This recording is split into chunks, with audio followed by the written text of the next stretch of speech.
The penthouse smelled like expensive whiskey and betrayal. Dante Caruso stood at the floor-to-ceiling windows of his Chicago high-rise, 52 floors above the city's wet, glittering arteries, and watched the rain streak down the glass like the city itself was bleeding. Below, Michigan Avenue pulsed with its usual ignorant rhythm: taxis, tourists, the ordinary machinery of ordinary lives. And he had always found a cold satisfaction in looking down at all of it. The distance felt correct. It felt earned. He was 34 years old, and he had not earned anything gently. The Caruso family had controlled the northeastern corridor of the Chicago outfit for 3 generations. His grandfather had built it with fists and favors. His father had expanded it with fear and precision. Dante had inherited it at 26, following his father's death, in a manner that was officially ruled a cardiac event, and unofficially understood by every man in every room of every back room in the city to be something far less natural. He had not mourned publicly. He had not mourned privately. He had simply stepped into the vacuum and filled it so completely, so swiftly, that anyone who might have contested his succession found themselves either loyal or absent within a fortnight. That was 8 years ago. He swirled the glass in his hand. 40-year Macallan, neat, the colour of dark honey, and he had not taken a single sip. It was a prop, a piece of theatre. Dante Caruso did not drink when he was working, and he was always working. "They're here," said Marco Vitali from behind him.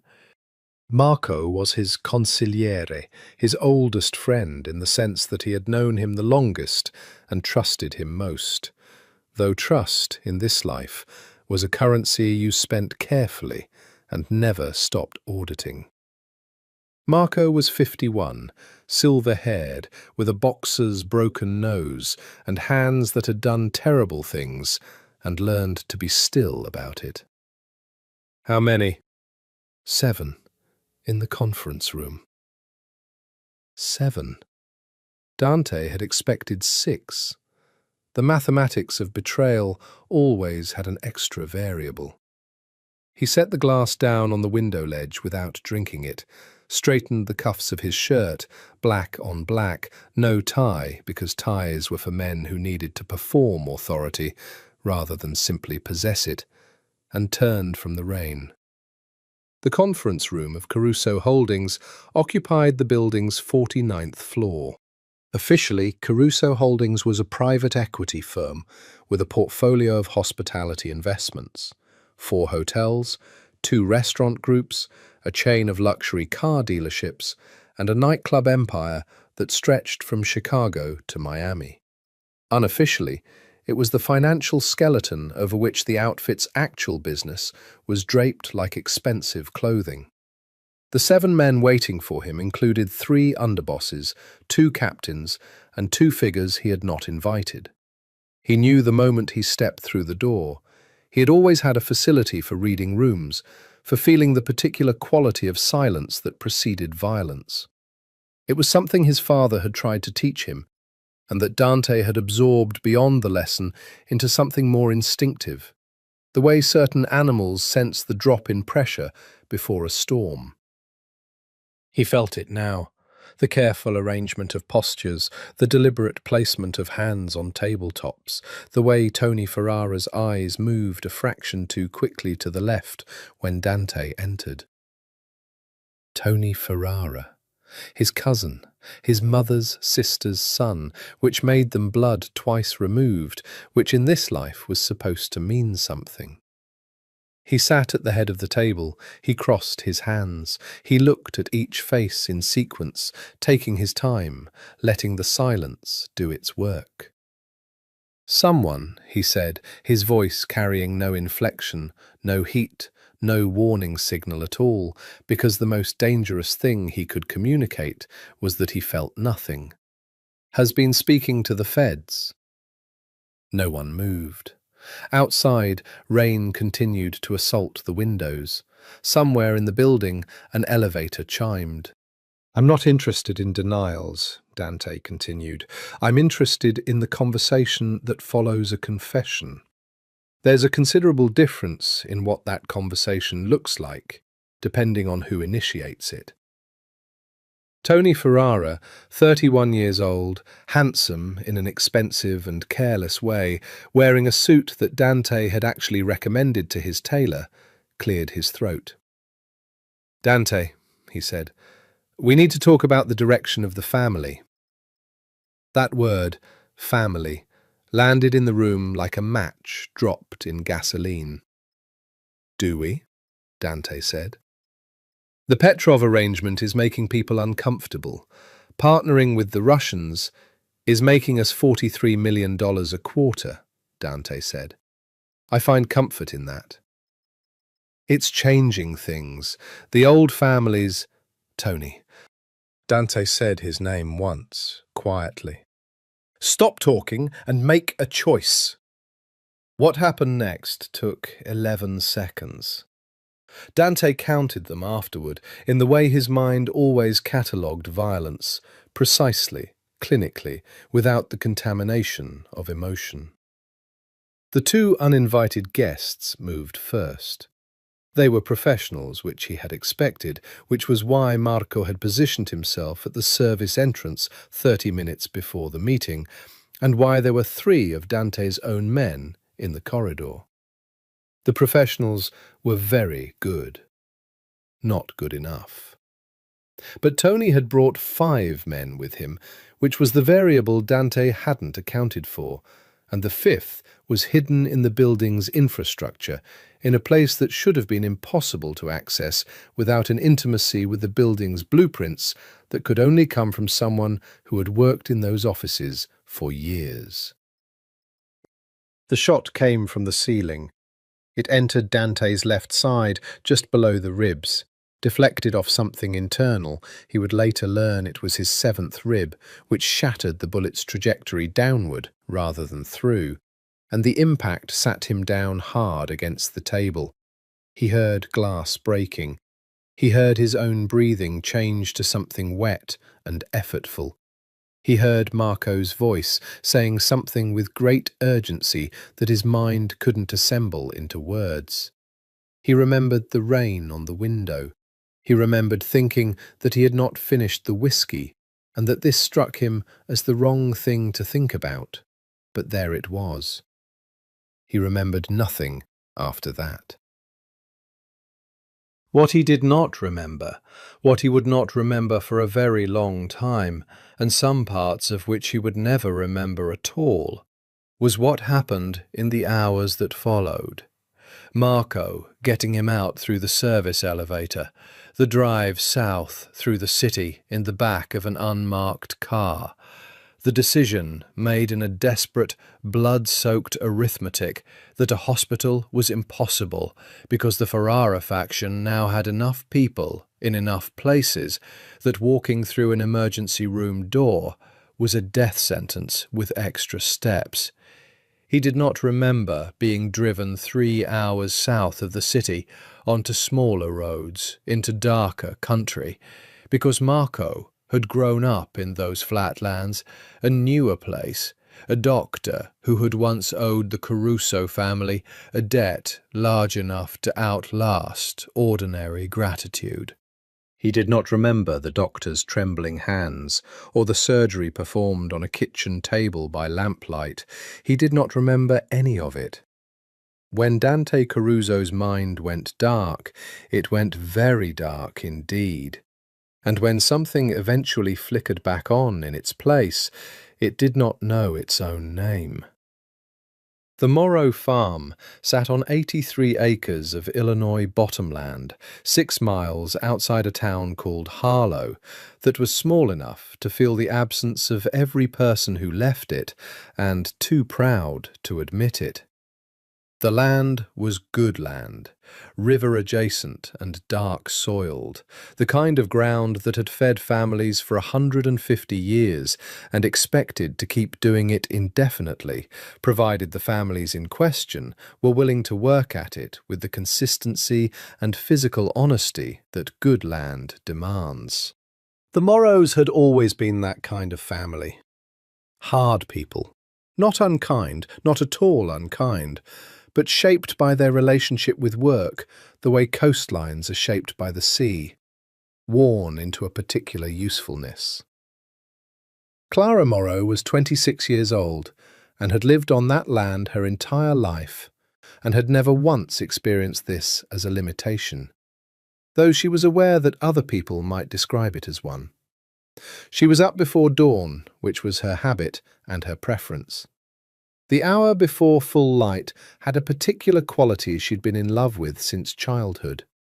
The way the farm existed in it as something half-dreamed, the fields colourless and still, the air carrying the cold mineral smell of the creek that ran along the property's eastern edge. She made coffee in the kitchen of the house where she'd been born, standing at the window while it brewed, watching the darkness organise itself into shapes she knew by heart. Her father, Robert Morrow, had a bad hip and a good disposition, and had been making the same joke about retirement since Clara was 12. Her brother Eddie was 22 and largely reliable and currently sleeping, because it was 4:45 in the morning, and Eddie's reliability had always had more specific hours than Clara's. She was pulling on her boots at the back door when she heard it, not so much a sound as a quality of wrongness, an interruption in the particular silence of the early farm that her body registered before her mind did. She stood still in the boot room and listened. A car. On the property road, moving slow. They didn't get cars on the property road at 4:45 in the morning. The property road wasn't a thoroughfare. It wound half a mile from the county route through their fields to the house, and there was nothing at its end except the Morrow family and their 83 acres and their livestock and their ordinary life. She went back through the kitchen, took the flashlight from the drawer next to the sink, and then, after a moment, took the shotgun from the rack beside the door. Because she was a practical woman, and the hour was strange, and she'd grown up knowing that good land in quiet country didn't mean the world couldn't reach you. She went out through the front, around the porch, and stood in the gravel drive. A dark sedan was stopped at the edge of her headlight's reach, engine running. As she watched, the driver's door opened and a man got out, moving quickly toward her, hands visible, raised slightly, the universal human signal of "I'm not here for violence," which she noted with the background awareness that people who were, in fact, there for violence often used the same gesture. He was older, silver-haired, with a face that had seen things and processed them internally and given away very little. "Miss," he said, and his voice was low, careful, shaped by Chicago in a way she recognized from television. "I need your help." "You're on private property," she said, "before 4:50 in the morning." "I know. I'm sorry. I don't have...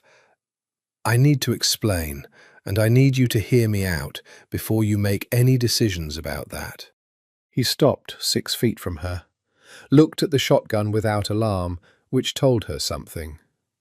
"I have a man in the back of that car who is going to die if he doesn't get rest and care and time. He was in an accident. He can't go to a hospital. I can't explain why in a way that won't complicate things for you, but I'm asking you, as a person who is clearly capable of independent judgment, to trust me for the next 5 minutes." She looked at him. He looked back. She walked to the car. The man in the back seat was unconscious, dark-haired, long-limbed, folded into a position that spoke of being placed rather than having settled there himself. Someone had done a rough job of bandaging his left side, and the bandage had bled through in a pattern that was more than she'd expected and less than she'd feared. He was pale, the particular pallor of serious blood loss that her father had taught her to recognize. The summer a combine accident had nearly killed their neighbour Tom Whaley. But he was breathing, and his breathing was even. She had no explanation for what she did next, except that it felt like the only thing a person could do. "Bring him inside," she said, "carefully." She woke her father. She did not wake Eddie yet, because Eddie had a tendency to ask questions faster than situations could absorb them. Robert Morrow looked at the man in the back seat, looked at the silver-haired stranger, looked at his daughter, and then simply nodded and helped with the lifting. Because Robert Morrow had lived 83 acres of pragmatism and understood that some situations arrived before their explanations. They put him in the ground-floor guest room, which had been Clara's grandmother's room before that, and still smelled of the dried lavender her grandmother had kept in sachets in the dresser drawers. The silver-haired man, who gave his name only as Marco, in a tone that suggested it was the only name he intended to offer, sat at the kitchen table while Clara assembled the supplies she had and assessed the ones she didn't. "He needs a real doctor," she said. "He had one 4 hours ago. The wound is closed. He needs time and quiet and someone who will notice if he gets worse. And you can't stay." "No." His jaw tightened. "If I stay here, I bring things with me that you don't want on your property." She poured 2 cups of coffee and set one in front of him, because whatever else was happening, it was still early morning, and the man looked exhausted in a way that went deeper than sleep. "Who is he?" she asked. Marco looked at his coffee for a long moment.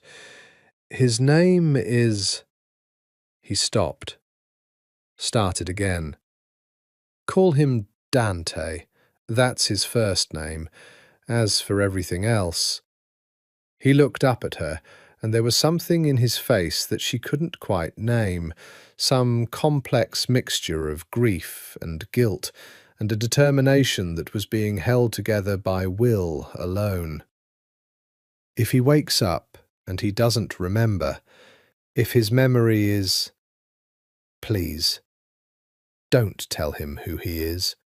Not yet. Not until I come back and can explain properly." "And when will that be?" "I don't know." "That's not reassuring." "No," he agreed. "It isn't." He reached into his jacket and set an envelope on the table. "For your trouble.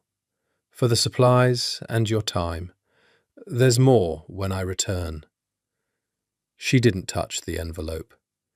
He drove away in the dark, and Clara sat for a long time at the kitchen table, listening to the unconscious stranger breathe in her grandmother's room, and she thought about the strange cartography of a life, how a single morning could redraw all the roads. He woke to sunlight. This was the first thing. Sunlight through curtains that smelled of something dried and botanical, falling in a warm diagonal across a bed that was firm and clean and nothing like anywhere he'd ever been, though he had no specific sense of where he'd ever been to compare it to. He lay still and took inventory. He was alive. The aliveness was uncomfortable, a thick, insistent pain in his left side that sharpened when he breathed too deeply, but it was definitively aliveness and not its alternative, and he spent a moment simply acknowledging this. He did not know his name. He searched for it, the way you search a room for something you know you put down somewhere, methodically, reaching into corners of his awareness, opening doors. He found nothing that held. There were impressions, the colour of a city seen from above, the weight of a glass in his hand, the particular acoustic of a large room full of cautious people, but nothing with a label, nothing with a narrative. The past was there, and then not there, like a landscape glimpsed through fog. You knew it existed, but could not make out a single feature with certainty. He heard movement elsewhere in the house, the domestic sounds of morning, water running, something on a stove, the distant low register of a man's voice, and then silence. The door opened. She was 26, and she was carrying a tray, and she moved through the doorway with the economical confidence of someone who had been moving through doorways their entire life and had never wasted emotion doing it. Dark hair, pulled back simply. No jewellery except small gold studs in her ears. Jeans and a flannel shirt with the sleeves rolled up, and her hands were strong. He noticed that, the capable look of her hands, and her eyes, when they found him, were a shade of brown that was almost amber, warm and direct, and entirely without performance. "You're awake," she said. "It appears so," he said. His voice came out rougher than he expected, sandpapered by whatever time had passed since he'd last used it. "How's your pain?" "Manageable." A pause. "Where am I?" Morrow Farm, about 6 miles outside Harlow, Illinois. She set the tray on the bedside table. Broth. He could smell it. Real broth, not the reconstituted kind. And toast, and a glass of water, and 2 white tablets. "That's aspirin. Not much, but we don't have anything stronger." "That's fine." He tried to sit up, and managed it, though the effort cost him. He noticed her hands move slightly toward him, preparatory, ready to help, and then stop when he made it on his own. She was reading him, he realized, calibrating. She had a facility for observation that matched his own. "I'm Clara," she said. "I'm—" He stopped. The silence was brief, but she caught it. "You don't know," she said. It was not a question. "No." He said it flatly, without drama, because whatever else he didn't know, he knew that self-pity was not an available option, and had no idea where that knowledge came from either, but it felt bone deep and certain. "I don't remember. Anything. My name, where I come from." He looked at his hands, large hands, with a thin white scar along the right knuckle that he did not remember acquiring. Nothing. Clara Morrow sat down in the chair beside the bed. She looked at him with a steadiness that he found unexpectedly stabilizing. "You were brought here 3 nights ago," she said, "by a man named Marco, who said your first name was Dante. He said you'd been in an accident. He said you needed rest and time." "Dante," he said. He tried it like a key in a lock. Something didn't resist exactly, but nothing opened either. "And Marco, where is he?" "He left. He said he'd come back." She paused. "He didn't say when." He absorbed this. "You kept me here," he said. "A stranger, injured, unconscious." "Yes." "Why?" She considered this for a moment with the seriousness it deserved. "Because you needed help, and I could give it," she said. "That's really the whole of it." He looked at her, He had the disorienting experience that would become familiar over the following days, the sense of trying to locate himself through external observation, of learning what kind of person he was by watching how other people responded to him.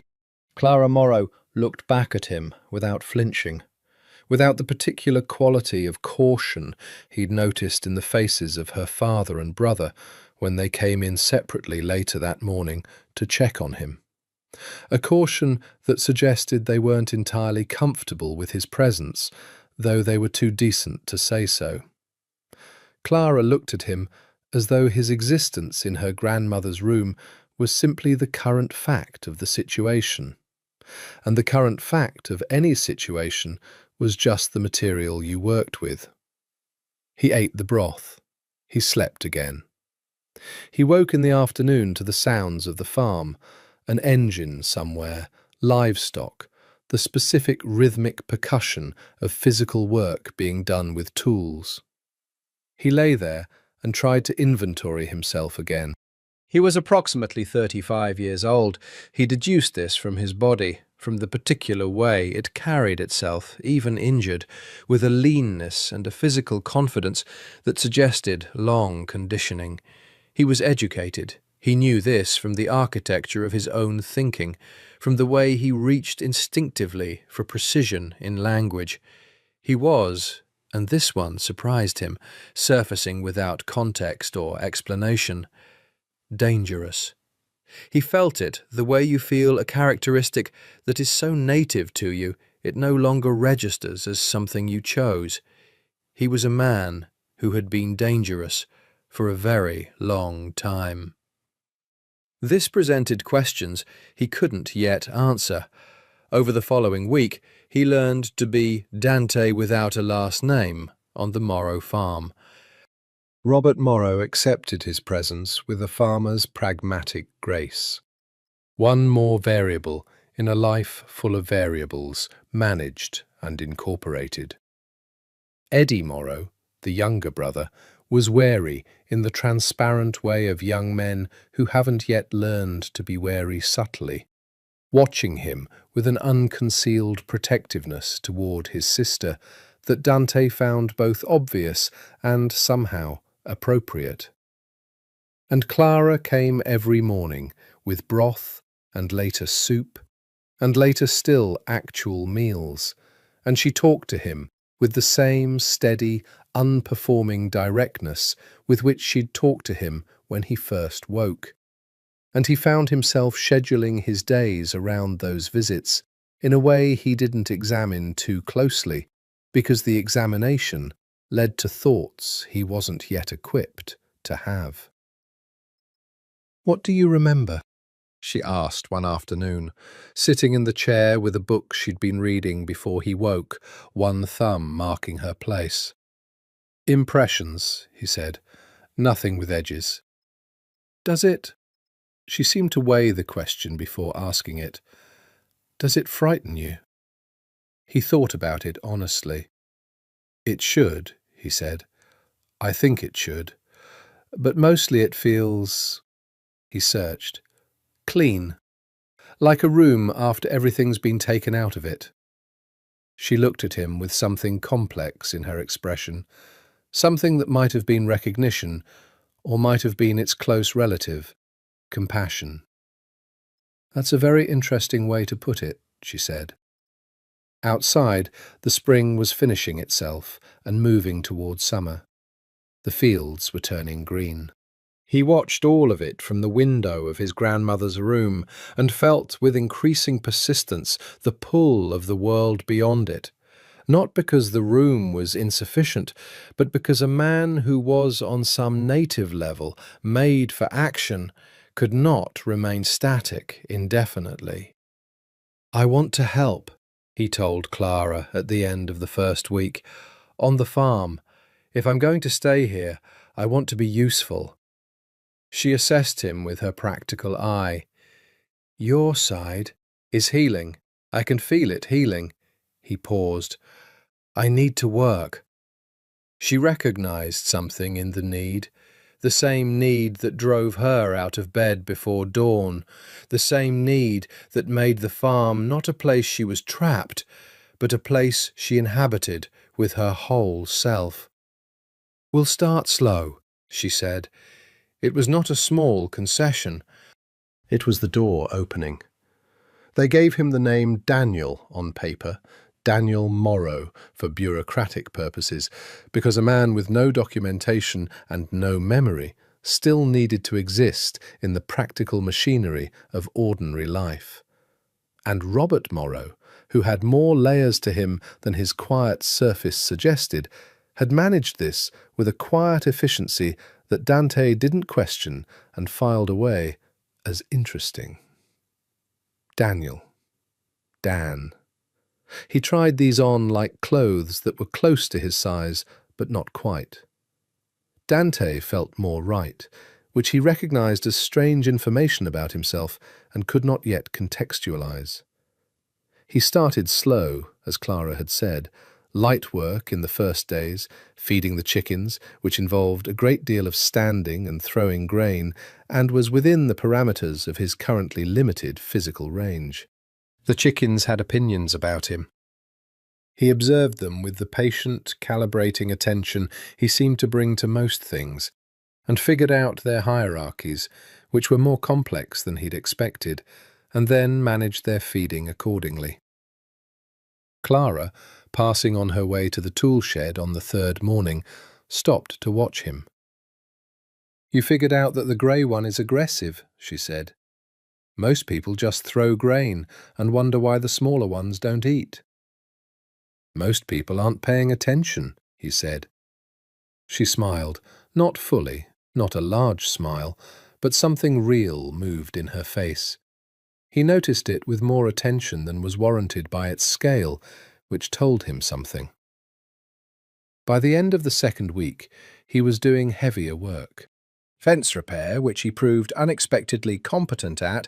His hands knew how to work wire and post driver without instruction from his brain, which suggested that somewhere in his history, before whatever had made him the man Clara and Marco had found on the country road, there had been this: physical work, honest labour. Or perhaps his body simply adapted to necessity with an alacrity that his mind recognised as characteristic.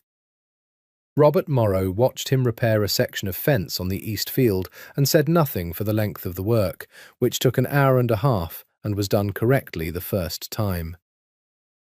"You've worked with your hands before," Robert said. "I don't know," Dante said. It was the truest thing he could offer. Robert nodded, as though this was sufficient. "Hip's been giving me trouble," he said. "Be useful to have another set of hands around." This was, Dante would come to understand, Robert Morrow's version of an extended welcome. The man did not make speeches. The days organised themselves into a rhythm that he fell into with an ease that surprised him. He was up at first light. This felt involuntary, some internal alarm that predated the farm and predated whatever he'd been before. A body that had been wired for vigilance and simply expressed it as early rising, now that there was nothing more active to be vigilant about. He worked, he ate, he worked more. He ate with the family in the evenings at the kitchen table, where conversation was straightforward and substantive, and no one performed for anyone else. He had not grown up at a table like that. He didn't know how he knew this. Clara sat across from him most evenings, and he noticed things. He noticed the way she ate with the same focused attention she brought to everything else. Without looking at her phone, she kept her phone in her pocket and checked it purposefully rather than constantly, which he found almost eccentric in a way that he understood was probably more about what was normal and what had been normal for him before. He noticed that she laughed more easily with her father than with her brother, and that this probably spoke to something in their respective temperaments rather than preference. He noticed that she had calluses on her right palm that hadn't been there 3 weeks ago, new ones from a specific tool the post driver he'd seen her using in the far pasture, and that she had not asked for help with the work that created them, though he'd been available. She was, in some fundamental way, profoundly herself.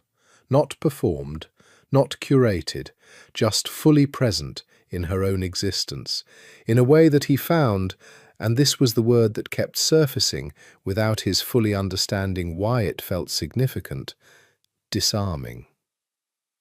One evening, in the third week, after dinner, she found him on the porch watching the dark fields. "You think about it," she said, not a question. "Every day," he said. "Does anything come back?" "Pieces. Dreams, mostly. A city at night. A man's voice, not Marco's, older, saying something I can't hear clearly." He paused. "Numbers. I dream in numbers a lot. Columns of them." "That's interesting," she said, leaning on the porch rail. The night was warm, early June, the fields smelling of cut grass and the creek. "Numbers as dreams. I don't know what they mean. I don't know if they mean anything." "Maybe they don't have to yet," she said. "Maybe things get to just be what they are for a while." He looked at her in the dark. "Do you always do that?" he asked. "Do what?" "Make the simplest possible sense of things." She considered this. "I think it's less about simplicity and more about patience," she said. "Most complicated things stop being as complicated once you give them enough time." He thought about this for a long time after she went inside. He stood on the porch and looked at the dark fields and listened to the creek and tried to figure out whether the quiet around him was something he was acclimatizing to, or whether it was going down into him and changing something, layer by layer, the way water changes limestone. He couldn't tell. But he noticed that he was sleeping better than he had any reason to expect, and that this seemed connected not to the absence of something from his former life, but to the presence of something on this porch, in this house, across this table in the evenings. He noticed it. He did not name it yet. Eddie Morrow came to find him in the equipment barn on a Saturday afternoon, with the specific energy of a young man who had decided to have a conversation he'd been putting off. "What are your plans?" Eddie said. He had his father's directness without his father's economy of feeling. It came out blunter than perhaps he intended. "I don't know yet," Dante said, honestly, looking up from the engine component he'd been cleaning. "You going to stay here forever?" "Eddie," said Clara from the barn door, where she had apparently been close enough to hear. Her voice was not sharp, exactly, but it had a quality that Edward Morrow recognized and respected. "I'm just asking," Eddie said.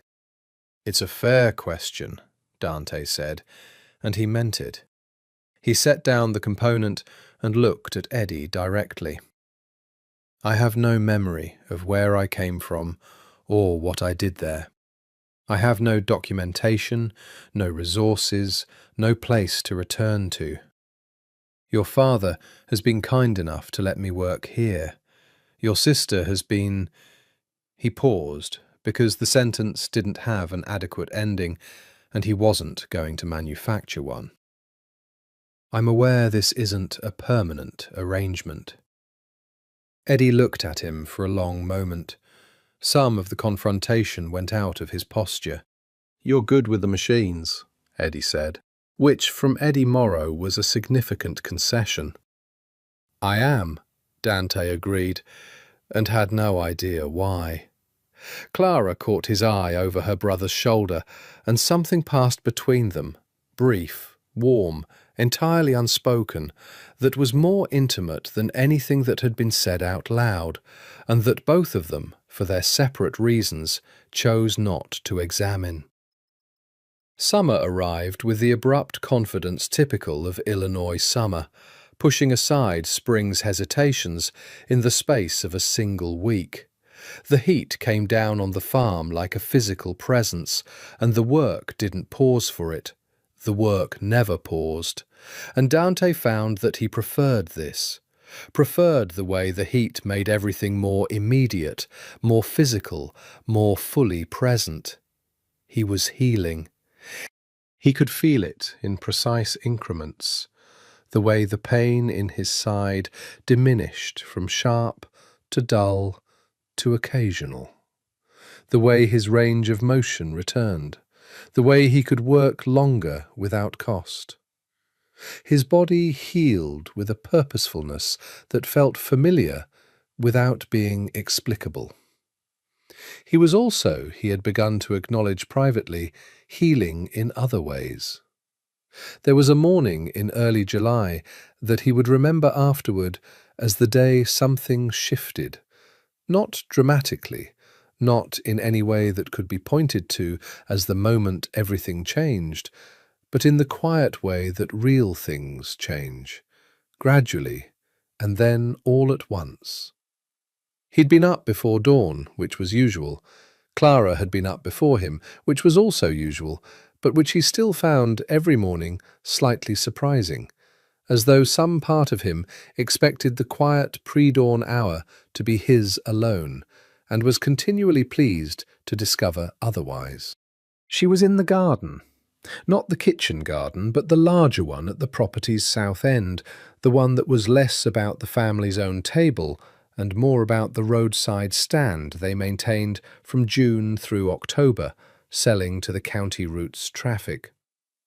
She was staking tomato plants in the early grey light, her hair loose and still sleep-rumpled because there was no one to see her, or so she thought.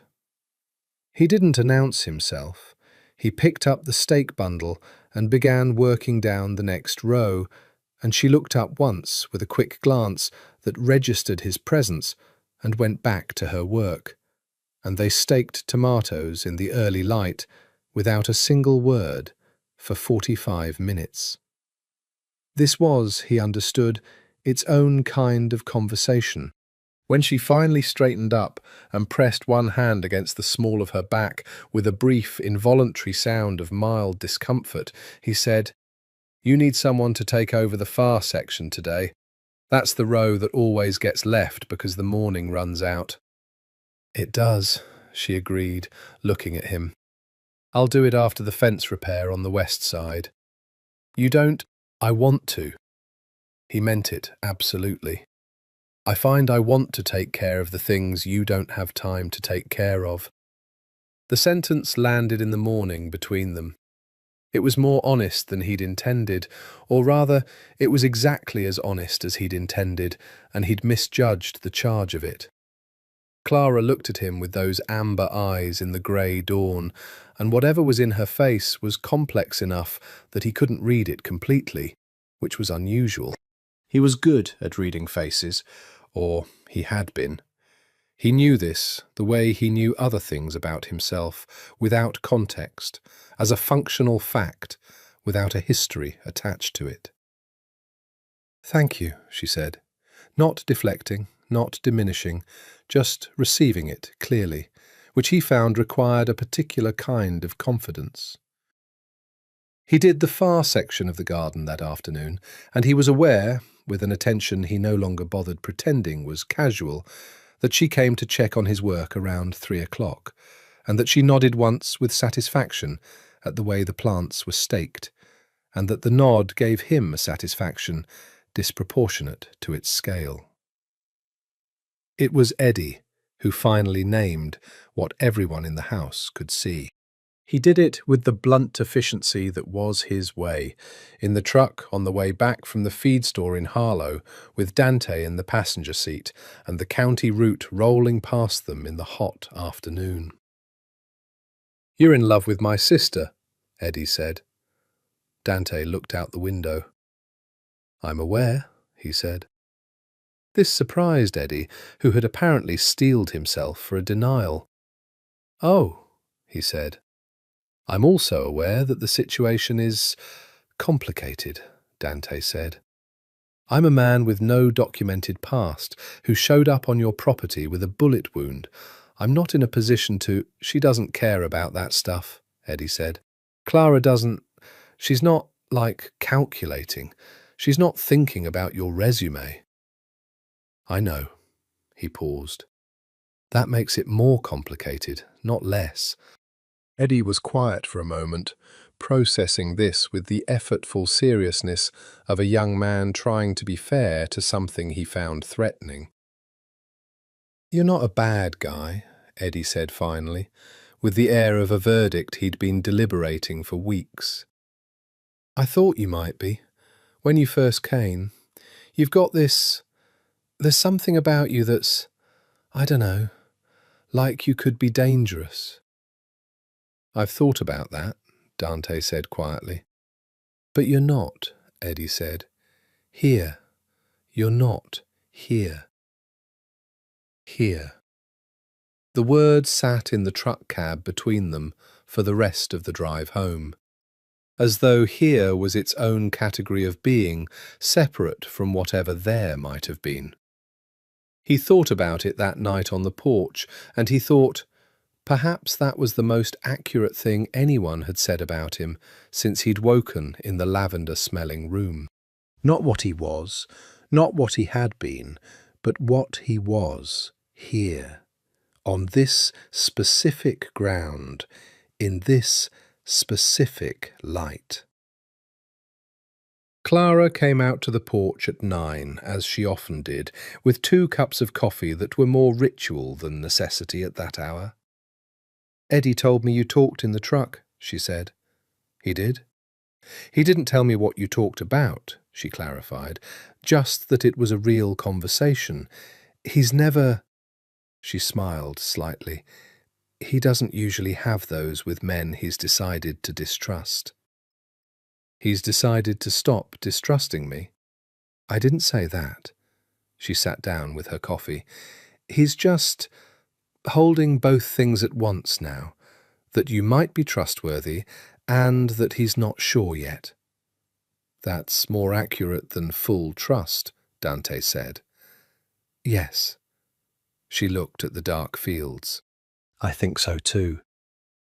He looked at her profile in the porch light, the line of her jaw, the loose fall of her hair, the particular quality of her stillness, which was never the stillness of passivity, but always the stillness of someone who had chosen to stop moving for a moment because she had somewhere better to be.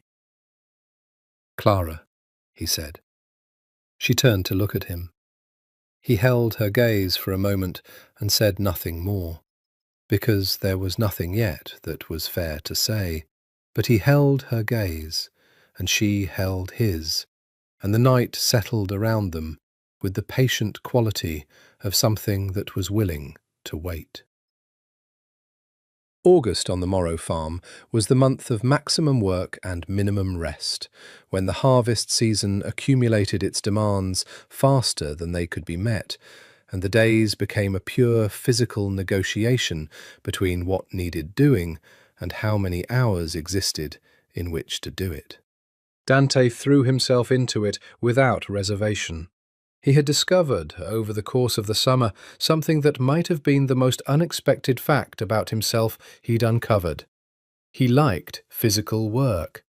Not in the stoic, duty-bound way of someone who does what's necessary, but genuinely, in the way you like something that gives you back more than you put in. He liked the conversation between effort and result, the specific exhaustion at the end of a day of real labour, the way it settled his mind into a simplicity that felt like rest, even when his body was still moving. By August, he was carrying full weight on the farm, more than full weight, in the way that happens when someone with capacity arrives in a situation that has been operating below its potential for lack of people. The fence lines across the whole property were in the best condition they'd been in a decade. The equipment ran cleaner. The harvest logistics were better organised. Robert Morrow, who had been managing the farm through a slow narrowing of what was possible rather than what he'd have chosen, moved through his days with a lightness that had more to do with relief than the hip's improvements, though the hip was better too, because Dante had quietly bought a support brace on a trip to town and left it on the kitchen table with no commentary. Robert had put it on and said nothing, and everything was understood. The nights were harder, not outwardly. He slept soundly, usually, and the dreams had become less frequent. But there was a particular quality to the late evening, especially when the heat had broken and the air carried the first small previews of autumn, that made him sit with the enormity of what he didn't know about himself. The darkness of his own past felt less clean now, less like an empty room and more like a room that had been cleaned recently, the smell of whatever had been in it still present if you stood still enough and breathed. He was dangerous. He had always known this. And he'd thought about it in the abstract way of a man learning things about himself at a safe remove. But as the summer progressed, and the distance between who he was on this farm and whatever he had been before shortened somehow, as the possibility of recovering his past grew more real rather than more remote, the danger stopped feeling abstract. What had he done? The question arrived and did not leave. It sat in the back of his days and the front of his nights.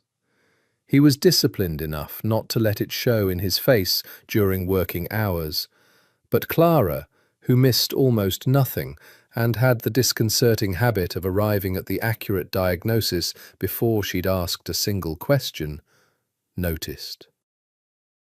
"You're worried about something," she said one evening. They were shelling beans on the porch, a task that had no urgency, but that Clara's hands needed in the way her hands always needed something, and he'd fallen into the rhythm of it beside her. "I've been thinking about before," he said. "Your memories? The absence of them, what the absence might be covering." He set down the pod he'd been working. "I don't know who I was. And I'm aware that not knowing that there might be things I wouldn't want to know." She was quiet for a moment, shelling steadily. "That's a brave thing to say," she said. "It's an honest thing," he said. "I'm not sure it requires bravery." "In my experience, honesty and bravery are less distinguishable than people think." She looked at him. "Does it change anything? The not knowing? The worry about what you might have been?" "No," he said, and then, because she deserved the complete version, "which might be a problem." "Why?" "Because I think whatever I was before, whatever I did, I would do differently now. And I don't know if that's because I've changed, or because I don't remember enough to be who I was." "Maybe," she said quietly. "It doesn't have to be one or the other." He looked at her. "People change," she said, "without losing their memories. People make choices every day to be different from what they were. You don't have to solve the question of whether you've really changed or just think you've changed. You just have to keep choosing." It was, he thought, an extraordinary thing to say, simple on its surface, bottomless underneath. "You make a lot of sense," he told her. "It's somewhat inconvenient." The corner of her mouth moved. "Why inconvenient?" "Because I find myself thinking about the things you say for hours afterward. It takes up space." She was quiet for a moment. "What else takes up space?" she asked, and her voice was a half-degree different, Not asking about his thoughts anymore, asking about something more precise, and they both knew it. He looked at her in the porch light, the bean bowl between them, her hands still for the first time all evening. "You," he said. Simple, declarative, with the directness of a man who had had a very long time to think about it and had arrived at a place beyond circumspection. Clara breathed. Just once, just differently. "Daniel," she said. "I know," he said. "I know the situation. I know what I am and what I'm not. I'm not asking for anything." He paused. "I just wanted you to know." She was quiet for a very long moment. The night insects made their summer noise. Somewhere down the road, a car passed and its headlights swept briefly across the fields. "I know," she said, finally.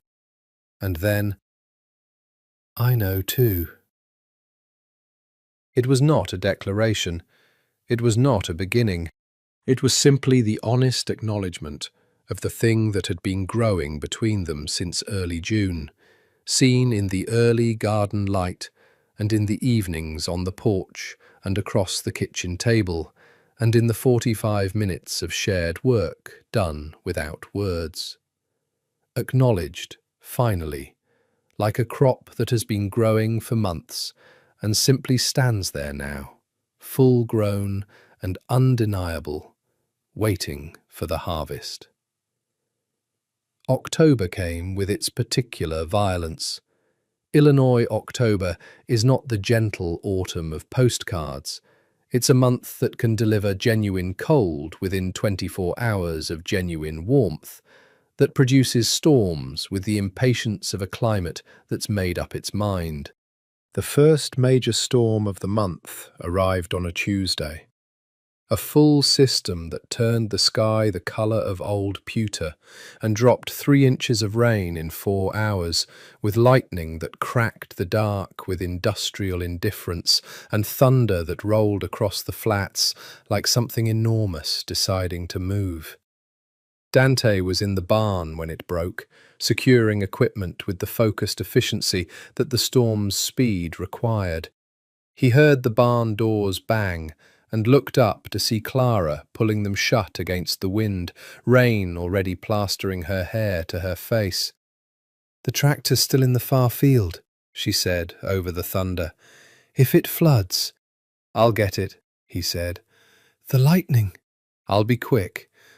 She looked at him with a level gaze that contained a conflict between her practical assessment that the tractor was expensive and her other assessment that he was something that she didn't finish saying out loud. "Be quick," she said. He ran the far field in the rain with his head down and the lightning turning the world white every 40 seconds, and he got the tractor started and brought it in.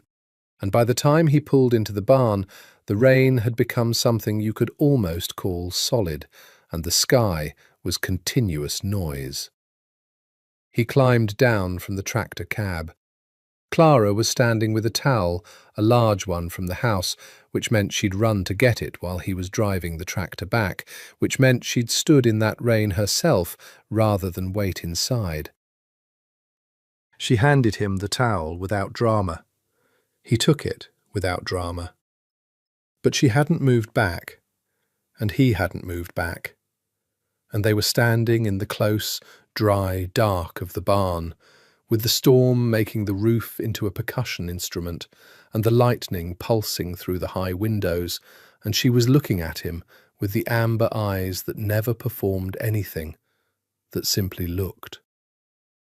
He reached up and tucked a strand of wet hair behind her ear. His hand stayed there, at the side of her face, barely touching, an invitation and a question, and a threshold. She turned her face slightly into his palm. That was all. He kissed her softly, carefully, in the way of a man who is intensely aware of the fragility of the moment. Not her fragility, never that. She was the least fragile person he'd met. But the moment's own fragility, its newness, the fact that it was only just becoming real. She kissed him back, steadily, with the same quality she brought to everything, present, considered, entirely there. When they separated, she looked at him once, and then looked out at the rain still sheeting past the barn doors, and he stood beside her and looked out at it too, and it felt like an understanding rather than an event, like something that had been decided before they knew they were deciding it. They didn't speak about it on the walk back to the house through the thinning rain. They didn't need to. At dinner, Robert Morrow looked between them with the expression of a man who notices everything and discusses very little. And Eddie Morrow looked between them with the expression of a young man who notices everything and is still computing whether he's troubled by it. Afterward, Clara caught his eye across the kitchen while they were washing up, and she smiled. Not the small movements of before, but a full, private smile that was for him specifically, and that rearranged something in his chest in a way that felt like furniture being moved in a room he'd thought was already arranged.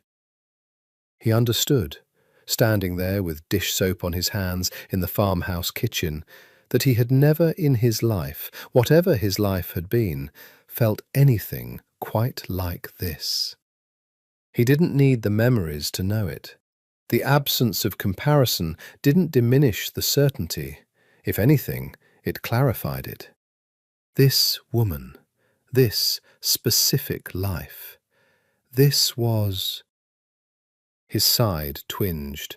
The old wound, the one that had been healed for months, but sometimes reminded him. And in the twinge came something else, a flash, fast and disorienting as lightning, of a room with high windows and expensive furniture, and the smell of whiskey and... Gone, he breathed. Clara was looking at him from across the kitchen, with a slight question in her face. "I'm fine," he said. She nodded, accepting this, and he was grateful for her acceptance because he wasn't ready yet to explain what had happened, the flash of a life he couldn't see clearly, and she seemed to understand, with the accuracy that was characteristic of her, that this was one of those things that needed time more than words. But later, lying in his room, not the grandmother's room anymore, he'd been moved to a proper bedroom on the second floor months ago, he lay awake and looked at the ceiling and tried to hold the flash still long enough to examine it. High windows, expensive furniture, whiskey, and a voice. Not the older voice from his earlier dreams, but a different one. His own voice, he thought. Cold and certain and completely unlike anything that had come out of his mouth in the last 5 months. The most dangerous thing I can communicate is that I feel nothing. He didn't know where that came from. He didn't know what it meant. He knew it troubled him. He knew, with the instinct he had learned to trust, that it was real. He fell asleep eventually. He dreamed of the farm, not the city. He dreamed of the barn in the rain, and a woman's face, and the particular way she turned into his palm. And when he woke to the grey dawn, the dream stayed with him clearly, like light, like something that hadn't decided to become the past yet. November settled over the farm like a long-held breath. The harvest was in, the fields turned over, the equipment winterized with the methodical care that makes the difference between farming as a business and farming as something you lose. Dante had taken on the winterization as his own project, reading equipment manuals with the focused absorption he brought to any task he took seriously, which was all of them. Robert Morrow had supervised with comments that grew fewer and more approving over the 3 weeks it took. "You'll be useful in the spring," Robert said, which was approximately the strongest compliment in his vocabulary. With winter came a different rhythm, less external work, more interior work, repair and maintenance and planning, and the accumulation of indoor hours that the farm's summer self didn't permit. The kitchen became the centre of gravity, warm and light against the early dark, and evenings stretched longer and took on a quality that Dante, who had no memory of having experienced anything quite like it, still recognised instinctively as the texture of home. He and Clara had not named what had happened in the barn. They had also not pretended it hadn't happened, which meant it existed between them as something real and mutual and unhurried. A warmth that grew in the kitchen evenings and in the shared outdoor work of morning and in the small, specific attentions they paid to each other that were too particular to be anything but deliberate. He noticed when she hadn't slept well. She noticed when something was working at him from the inside. He brought her coffee without being asked. She appeared at the barn with lunch on the days when work had pulled him past noon without his noticing. "Is this what it's supposed to feel like?" he asked her one evening in early December, sitting across the kitchen table while she worked through the farm's books and he repaired the hinge on a cabinet door that had been sticking for months. She looked up from the ledger. "Is what supposed to feel what?" "This." He gestured. The kitchen, the lamplight, the space between them, and the space being bridged. "I have nothing to compare it to. I don't know if normal is, if I'm misidentifying it as something larger than it is." She put down her pen and looked at him fully, with the attention she brought to things she took seriously. "I don't think you compare feelings to normal," she said. "I think you just have them, and that's the information. What if the feeling is very large?" "Then it's very large." She held his gaze. "Is it?" A beat. "Yes," he said. She smiled, one of the full ones, the private ones. "Me too," she said. It was Eddie who, unexpectedly, made the space for them. He showed up in the barn one December afternoon, where Dante was working with a six-pack of beer and the energy of a man who had made a decision. "You're going to be around," Eddie said, not a question. "That's my intention," Dante said. "And with Clara, you're—" "Yes." Eddie opened 2 beers and handed him one. "Just so we're clear," Eddie said, "I will be watching, not because I think she's my sister." "I understand," Dante said. "I'd feel the same." Eddie drank his beer. Dante drank his.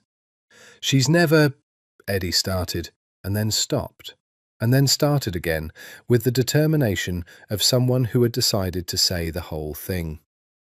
"She's never brought anyone home. She dated some guy from Harlow for 2 years, in college, and he moved to the city and asked her to come, and she just didn't. She chose the farm. People think that's sad, and she doesn't care at all what people think. But the point is, she stays. She puts down roots. You need to be someone who stays."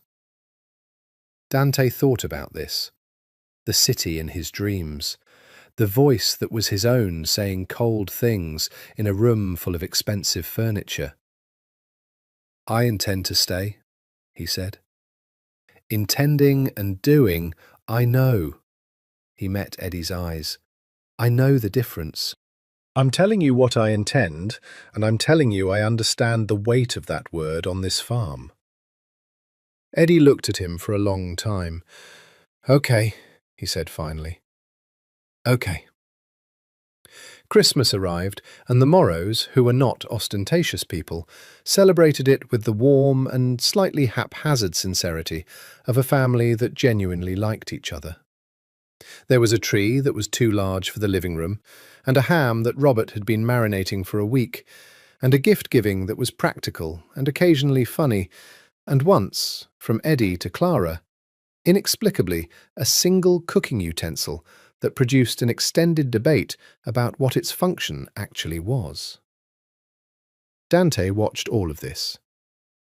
Clara's cousin and her family came for the afternoon, and Dante found himself introduced as Dan, the family's new hand, to a series of people who looked at him with the normal curiosity of people encountering a stranger in a family context, and he answered their questions with the partial truths that had become his daily vocabulary, and no one asked anything he couldn't answer. Late in the evening, after the cousin's family had gone and Robert and Eddie had retreated to their respective late-night habits, he found Clara in the kitchen doing the last of the dishes. He stood behind her and put his hands on her shoulders, and she leaned back into him just slightly, just a degree, and they stood there while the last of the Christmas sounds settled into the house's evening quiet. "Merry Christmas," she said. "Merry Christmas," he said, into her hair. He held her in the kitchen and listened to the quiet and thought, "This is the life I want. Exactly this. This woman and this kitchen and this ordinary, extraordinary evening." He did not think about the dreams. He did not think about the flash of high windows and expensive whiskey and a voice he recognized as his own saying cold things. He thought about her. For now, this was enough. March on the farm was the season of return. Everything that had been dormant came back, and it came back with the specific insistence of things that have been waiting with purpose rather than simply waiting. The creek rose. The fields went from grey-brown to that impossible first shade of green that always looked, the first morning you noticed it, slightly unreal, too bright, too intent, too much like a declaration. He had been on the Morrow farm for 10 months. He was, in all the ways that mattered practically, part of the farm's operation now. Not as hired help, but as someone who had been absorbed into the structure of the place, the way a good repair is absorbed into a wall.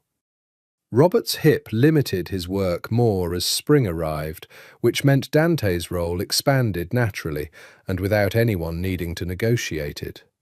He made decisions about the planting schedule with Clara, who had her father's agricultural instinct and her own reading-intensive approach to it. She subscribed to 2 farming journals and argued productively with their methodology. And the decisions they made together were better than either of them made alone. He liked this, the collaboration, the way she pushed back when she thought he was wrong and listened when he thought she was. And the way both of them were interested in being right more than in winning. He had not loved anyone before that he could remember. He thought about this sometimes, whether his inability to remember love made this more or less reliable as love. He arrived at the same conclusion each time. It made it more reliable. In the way that a thing is more reliable when it's all you have and you've examined it with the full attention you'd give it if it were only one of many options. He wasn't choosing her by elimination. He was choosing her by recognition, by the specific, unrepeatable quality of what existed in the space between them. In March, he asked Robert Morrow if he could speak with him. They sat in the farm office, a room off the barn that had a desk and a filing cabinet and a window that looked out at the west field, and Dante said what he'd been carrying for the preceding 2 months with the directness that was now natural to him.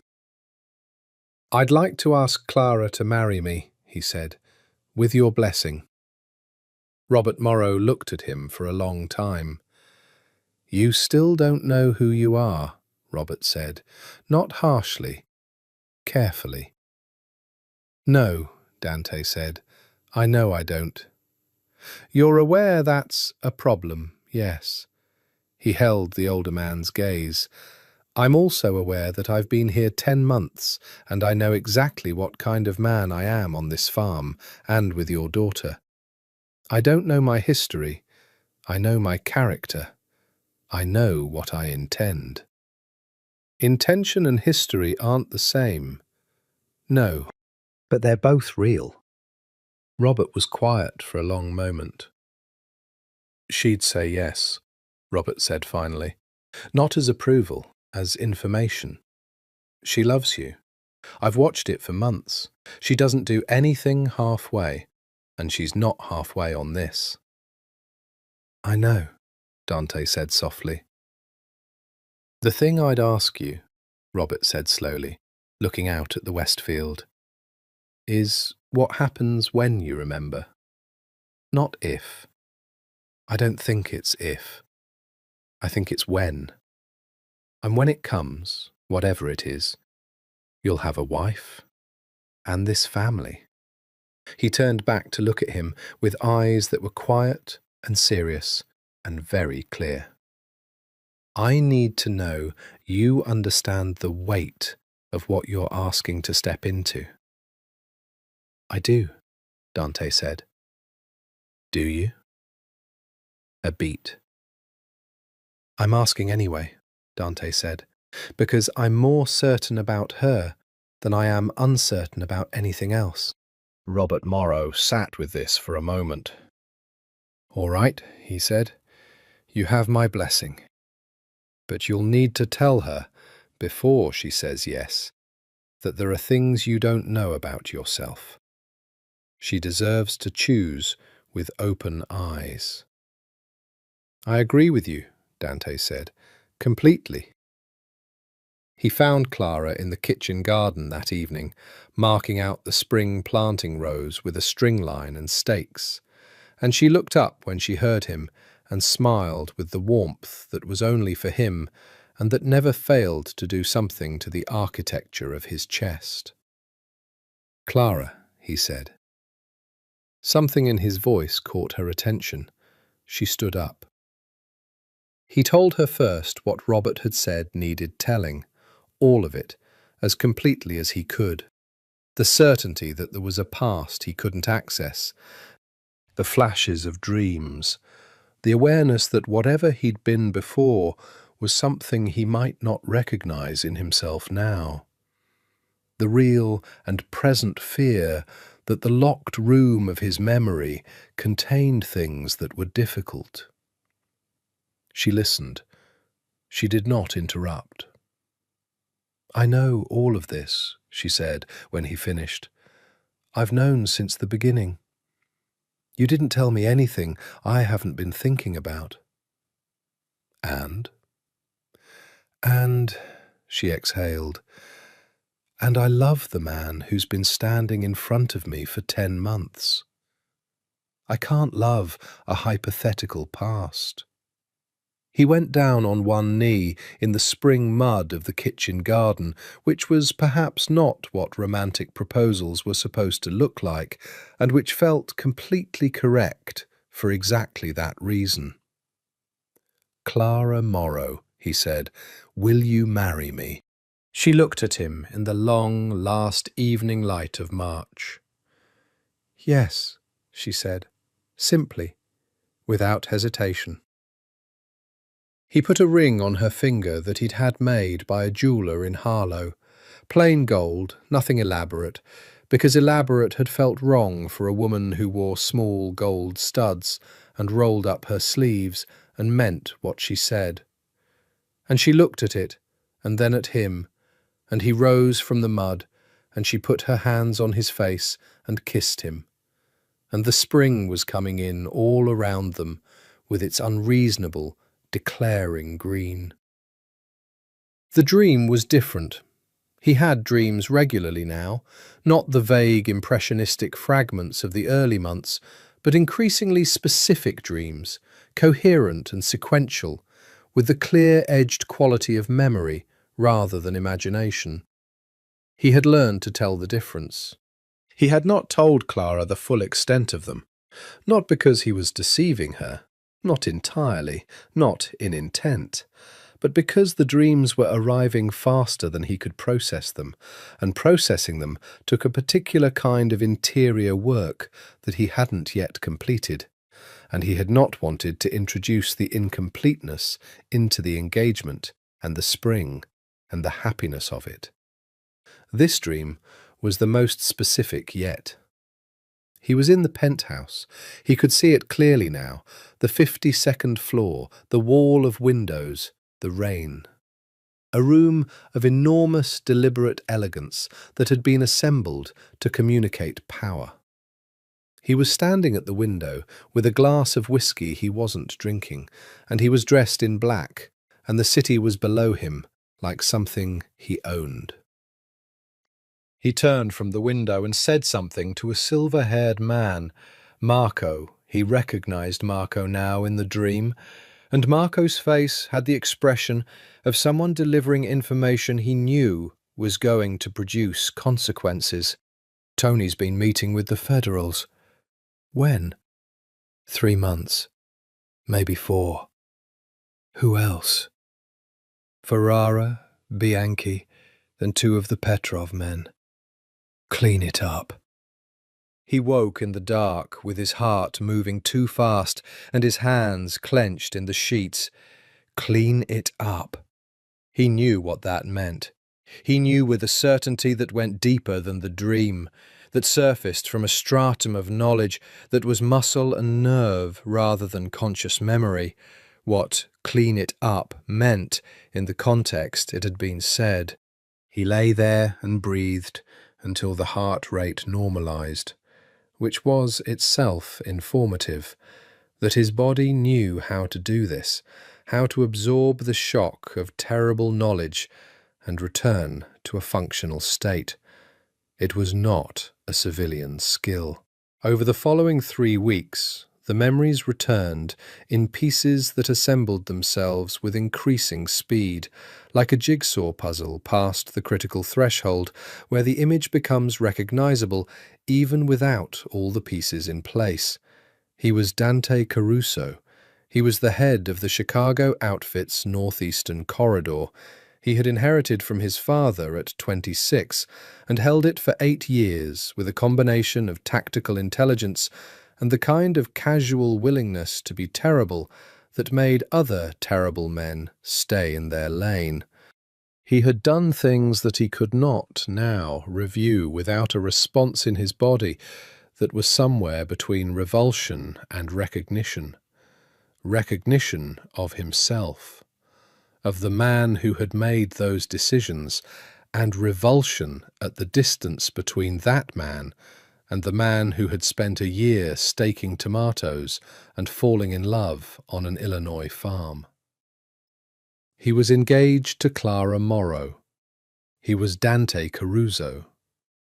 He sat with both of these facts at the same time, in the dark of the second-floor bedroom that had been his for nearly a year, and the 2 facts did not resolve each other. They coexisted the way injuries coexist, each one real, each one's reality undiminished by the other's presence. He was very careful in the days that followed. He was careful because he was still himself enough, both selves, to understand that the way he handled this mattered more than almost anything else he had handled in a life full of things that mattered acutely. Clara deserved the truth. He understood this so completely that it wasn't even a question. But the truth required a sequence, required context and explanation and his own complete accounting of it, and he needed to be in possession of all of it before he could offer it to her. He also made one phone call.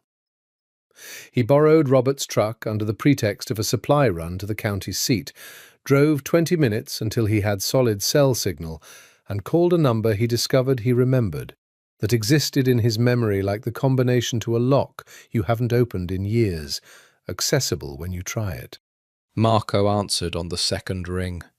Silence for a moment. "It's me," Dante said. A long pause.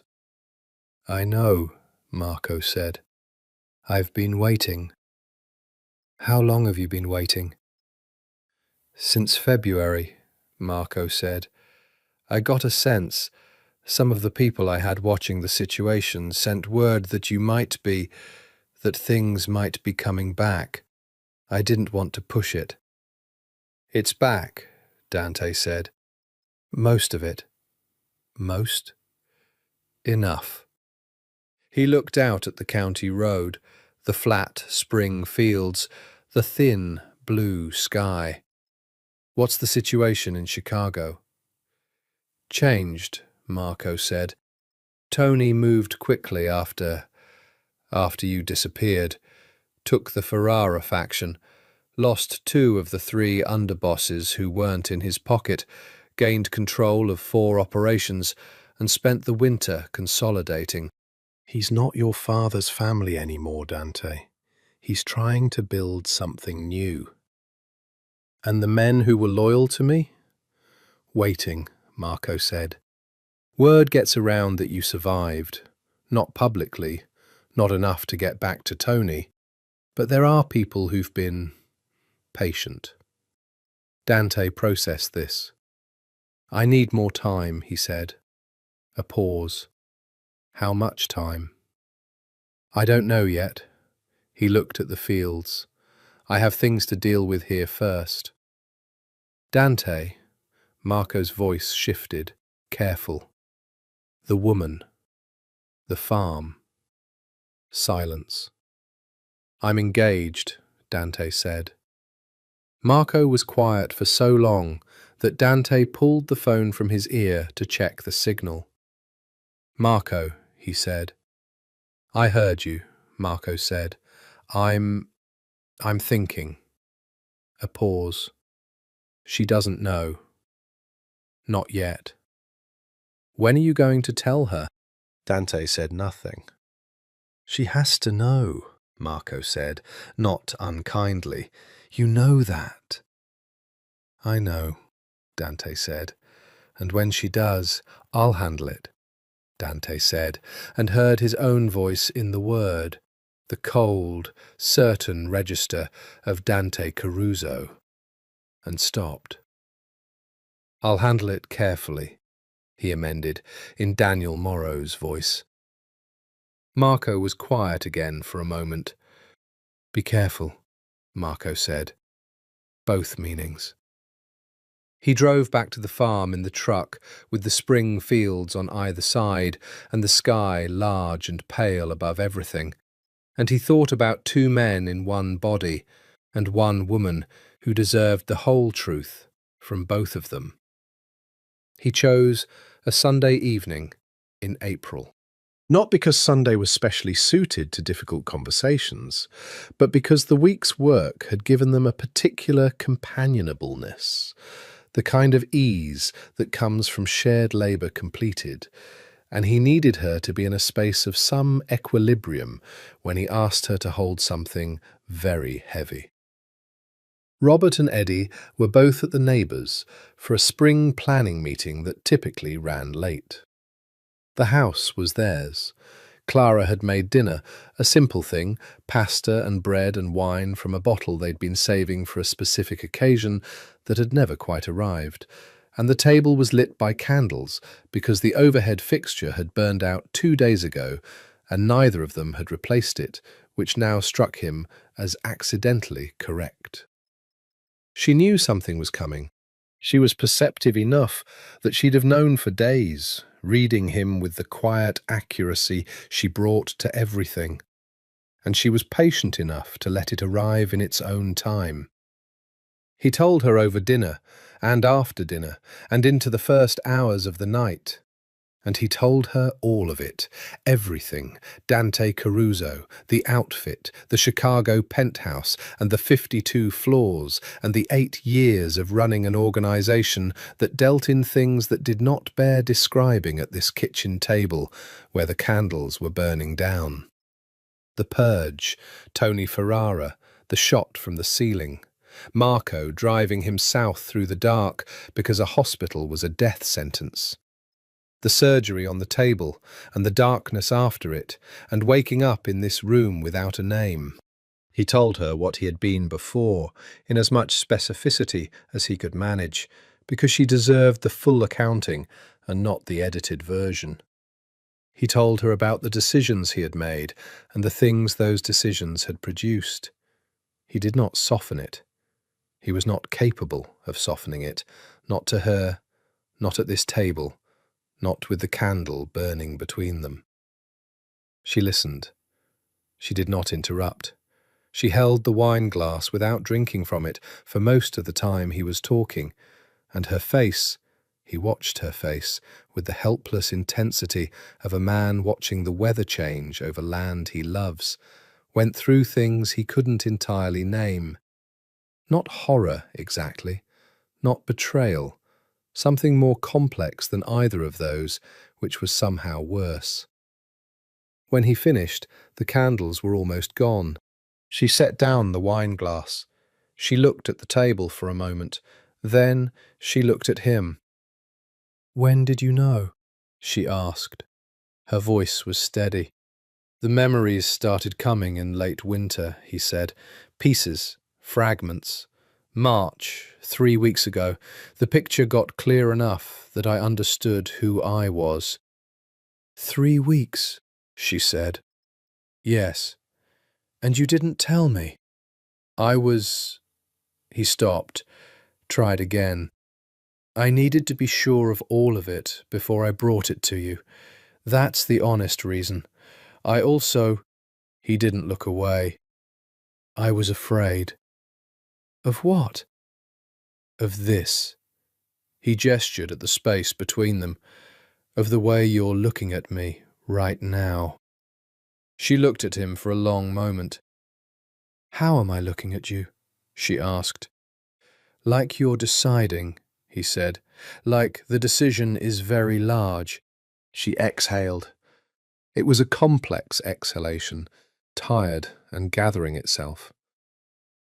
"The man I said yes to in the garden," she said slowly. "The man who's been here for a year. That's you." "Yes."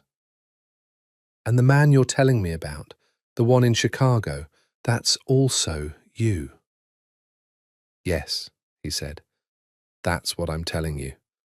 I can't separate them. I've tried. They're the same person." She stood up and walked to the kitchen window and stood looking out at the dark farm. He stayed where he was, because it was her right to have the space, and he did not want to be the kind of man, either of his men, who filled space because he was uncomfortable with its absence. "You're not going to tell me," she said slowly, still facing the window, "that the man in Chicago wasn't really you, that it was a different person?" "No," he said, "I'm not going to tell you that.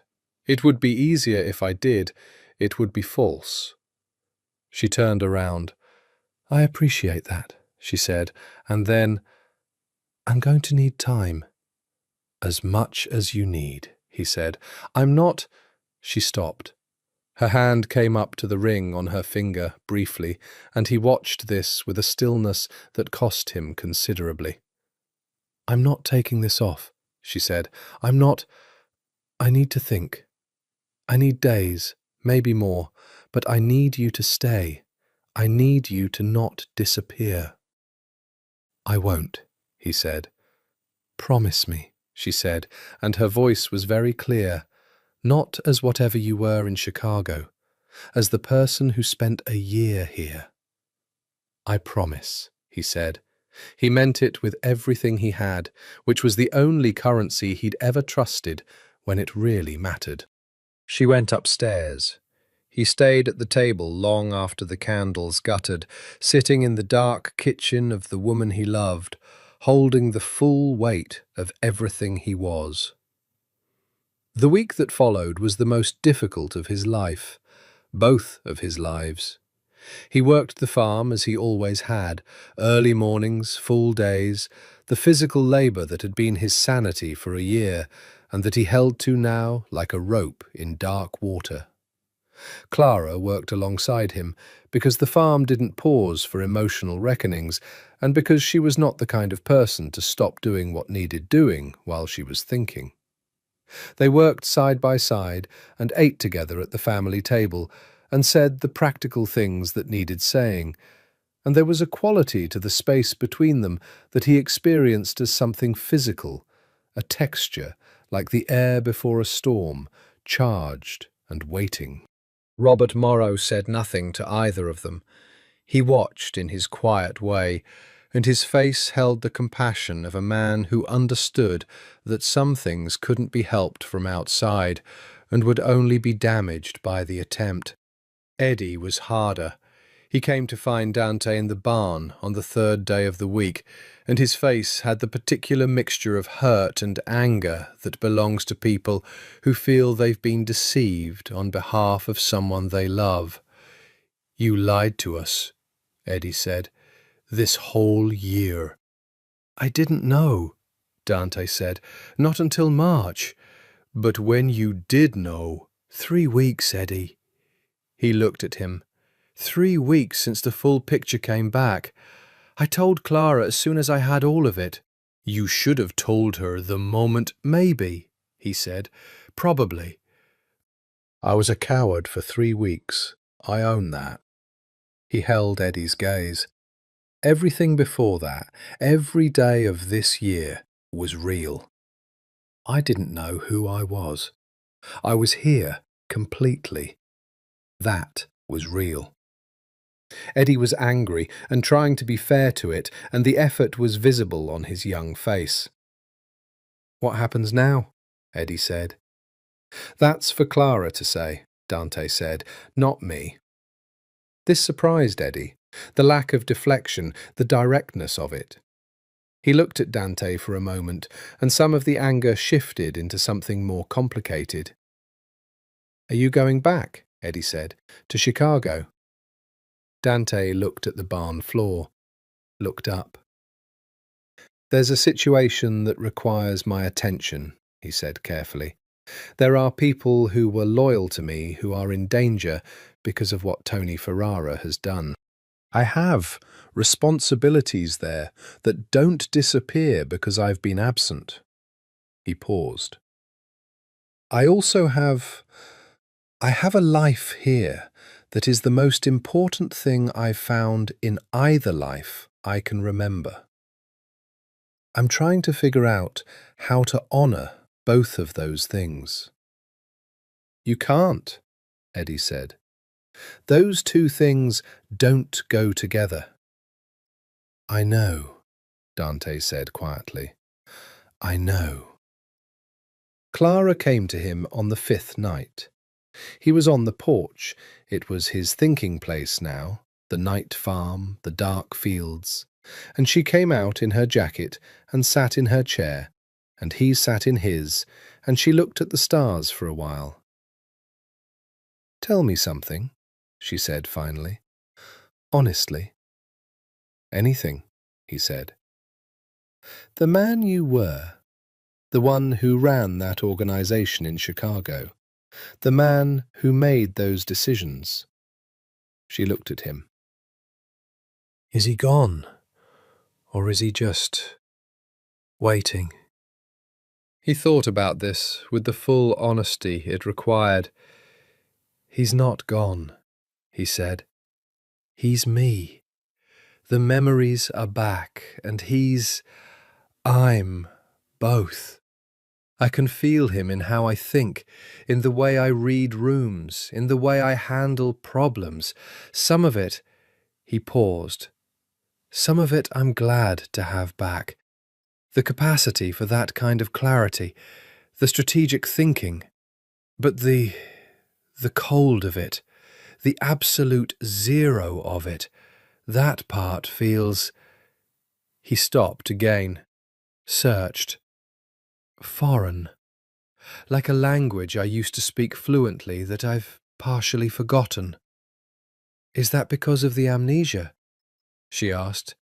"Or because of this year?" "This year," he said, without hesitation. "You changed me, Clara. Not by trying to, just by being exactly what you are. Just by being someone worth changing for. She was quiet for a long moment. I'm not a redemption story, she said carefully. I can't be the thing that fixes you. That's not fair to either of us. I know, he said. I'm not asking you to fix anything. I'm saying that living alongside someone of your particular character for a year did something to me that He stopped. That I'm grateful for, regardless of what you decide. Regardless, she repeated. She looked at him. You mean if I say no? If you decide the full truth of who I am is something you can't be with, he said, I would understand it. I would want you to make the choice that's right for you. Would you fight it? She asked. He looked at her. Yes, he said simply. She looked at him for a long, level moment, and then something in her face made a decision. So would I, she said. He stared at her. I love you, she said. Not the version of you with no past and no complications. You, the complicated version.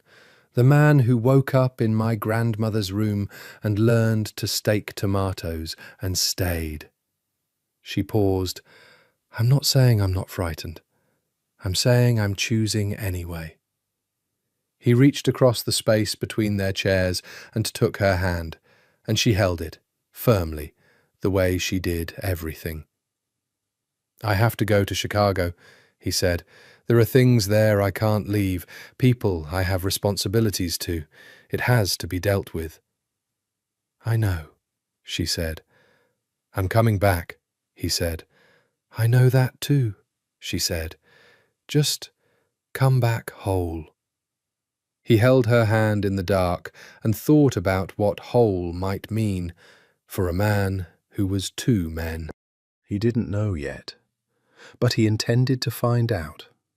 Chicago in April was doing its characteristic thing, pretending spring was happening while deploying 40-degree temperatures and grey horizontal rain. He'd forgotten how the city smelled after a year of river-bottom air and livestock and cut hay. It smelled of concrete and ambition and 1,000 different human negotiations happening simultaneously in very small spaces. Marco met him at an address in Lincoln Park that had nothing to do with the outfit's usual infrastructure. A small restaurant owned by a man who owed Marco rather than Dante, which meant it was as clean a location as they were likely to find. Marco looked older than the version of him that had been at the farm 18 months ago. Not different, just more used. You look... Marco stopped. Different, Dante said. Better, Marco said. You look... better. A pause. Different, too. They sat in the back booth, and Marco laid out the year's architecture. Tony Ferrara's consolidation, the new alliances, the operations that had changed hands, the men who had stayed loyal, and the men who had not. The federal investigation that had continued in the background regardless of the internal reorganization, because the federal government's interest in the Chicago outfit was not dependent on who was nominally running it. Tony thinks you're dead, Marco said. Better that he keeps thinking it for now, Dante said. You want to move against him. I want to stabilize the situation, Dante said carefully. I want the men who were loyal to me to be safe. I want the operations that are harming the most people to stop. He paused. I don't want to rebuild what was there. I want to minimize, restructure what can be restructured, get out of what can be gotten out of. Marco looked at him for a long moment. You're not the same, Marco said. No, Dante agreed. Is that a problem? I don't know yet. He looked at his hands, the farmer's hands now, calloused in different places than the version that had once held court in a penthouse. Tell me about the people who've been waiting. Over the next week, he moved through Chicago like a ghost, present but unofficial, visible only to the people who needed to see him. He met with the 3 underbosses who had remained loyal to the Caruso name in Tony's absence. He met with the family attorney and the financial operations manager, the legitimate side people whose work insulated the whole structure from direct exposure. He had 3 conversations that he would not remember afterward in their specifics, because the specific things said in those conversations were the kind that people who survived in his world learned very quickly not to retain in any form. He was, in the shorthand of his former world, cleaning up. Not Marco's original sense of the phrase, something closer to its domestic meaning, removing what was dangerous, stabilizing what remained, closing doors that led to darker rooms. He thought about Clara every day, not with the distracted half-attention of someone whose mind has wandered, but with the deliberate, present-tense clarity of a man who has identified what he is working toward and keeps it in his sight line. He called her every evening from a phone that couldn't be traced, Marco's insistence, which he'd agreed to because Marco was right. And she answered every time, and they talked about the farm, about the spring planting, about what Eddie had said at dinner, about the pair of nesting birds that had appeared in the East Barn's upper loft. Normal things. Real things. "How is it there?" she asked on the 3rd day. "Cold," he said. "The city is cold." "Cold like the temperature, or cold like—" "Both," he said. She was quiet for a moment. "Are you safe?" "Yes," he said. And then, because she deserved the complete version, "Relatively." "Dante," she said, and he noticed it, the use of his full name, and understood that she was using it as something anchoring. Dante, not Daniel. Not the farm name, the real name, held by a woman who had chosen to hold it. "I'm being careful," he said. "That's not the same as safe." "No," he agreed, "but it's what I have." "Come back soon," she said. "I will," he said. And then, "I love you." A beat. She said it back, clearly, without the performance of sincerity, just sincerely. And he held the phone after the call ended and stood in the Chicago dark and thought about 83 acres of bottomland and a woman with amber eyes who rolled up her sleeves and meant what she said. He had business here. He was not the man who walked away from his responsibilities, even the terrible ones, especially the terrible ones, because the people who survived in this world did so partly by being men of their word, even when the word was a dark one. But he was also, irrevocably, the man from the farm. He was learning to be both at once. Tony Ferrara made his mistake on a Wednesday. He'd always been impatient. This had been his characterological liability as long as Dante had known him, the willingness to move too soon because waiting felt like losing ground. He had consolidated his position over a year, and some part of him had decided that the consolidation was complete, that the story was finished, that the silence from Dante's direction meant the story was finished. He was wrong. The intelligence came to Dante through a channel he wouldn't have trusted a year ago, one of the captains who had nominally gone over to Tony, but who had, it turned out, done so pragmatically rather than ideologically, and who was now prepared to be pragmatic in a different direction. The intelligence was specific and actionable, and, in the cold part of Dante's mind that the year on the farm had not touched, immediately clarifying. Tony had made arrangements to expose the remaining loyal underbosses to a federal investigation he'd been quietly cultivating, using the existing probe as a weapon, feeding information selectively. It was elegant, in the particular ugly way that betrayal within a criminal organization tends to be elegant, using the outside world's machinery against internal opponents, keeping his own hands clean. Dante spent 2 hours thinking about it in the Lincoln Park restaurant, with Marco across from him and a pot of coffee between them. Options, he said. Marco listed them. They were not pleasant options. They were the options available in the world he'd built and then walked away from and then returned to, and he did not pretend to himself that the unpleasantness was someone else's problem. "There's a version of this," Dante said slowly, "where Tony gets what he wants and the people he's targeting simply disperse, leave, are out of reach when the federal exposure happens." Marco looked at him.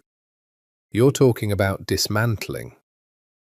"I'm talking about an exit strategy," Dante said. "For the people who were loyal to the Caruso name. Give them clean exits, resources, new cities." He paused. "And then let Tony have what's left, which would be considerably less than he thinks. And the federal investigation gets what Tony gives them," Dante said, "which is Tony's problem." Marco was quiet for a long time. "You're serious?" Marco said. "Completely." "This is not—" Marco stopped, started again. "This is not how this is done." "I know," Dante said. "I'm doing it differently." Marco looked at him with the expression of a man who has been with the same person through an enormous change and is still calibrating the new coordinates. "The woman," Marco said, not judgmentally, almost with wonder. "Partly," Dante said, "but, Marco, we've been doing this for a combined 50 years. What does the ledger look like? Honestly." Marco said nothing. "This is an exit," Dante said. "Not a surrender, not a defeat. A choice." The logistics took 8 days, moving resources, establishing safe exits for 7 men and their families, the complex financial architecture of removing capital from structures that had been built to retain it. Dante was good at this, the strategic, systematic work of it, in the way he was good at things that engaged the cold clarity of his thinking, and he did it efficiently and without the flavour of regret that he'd expected. The regret, when it came, was for the years. Not for the specific acts. He could not afford to revisit those in detail yet, and he was aware that this deferral was its own kind of self-preservation, and that he would need to revisit them eventually and bear the weight of what he found.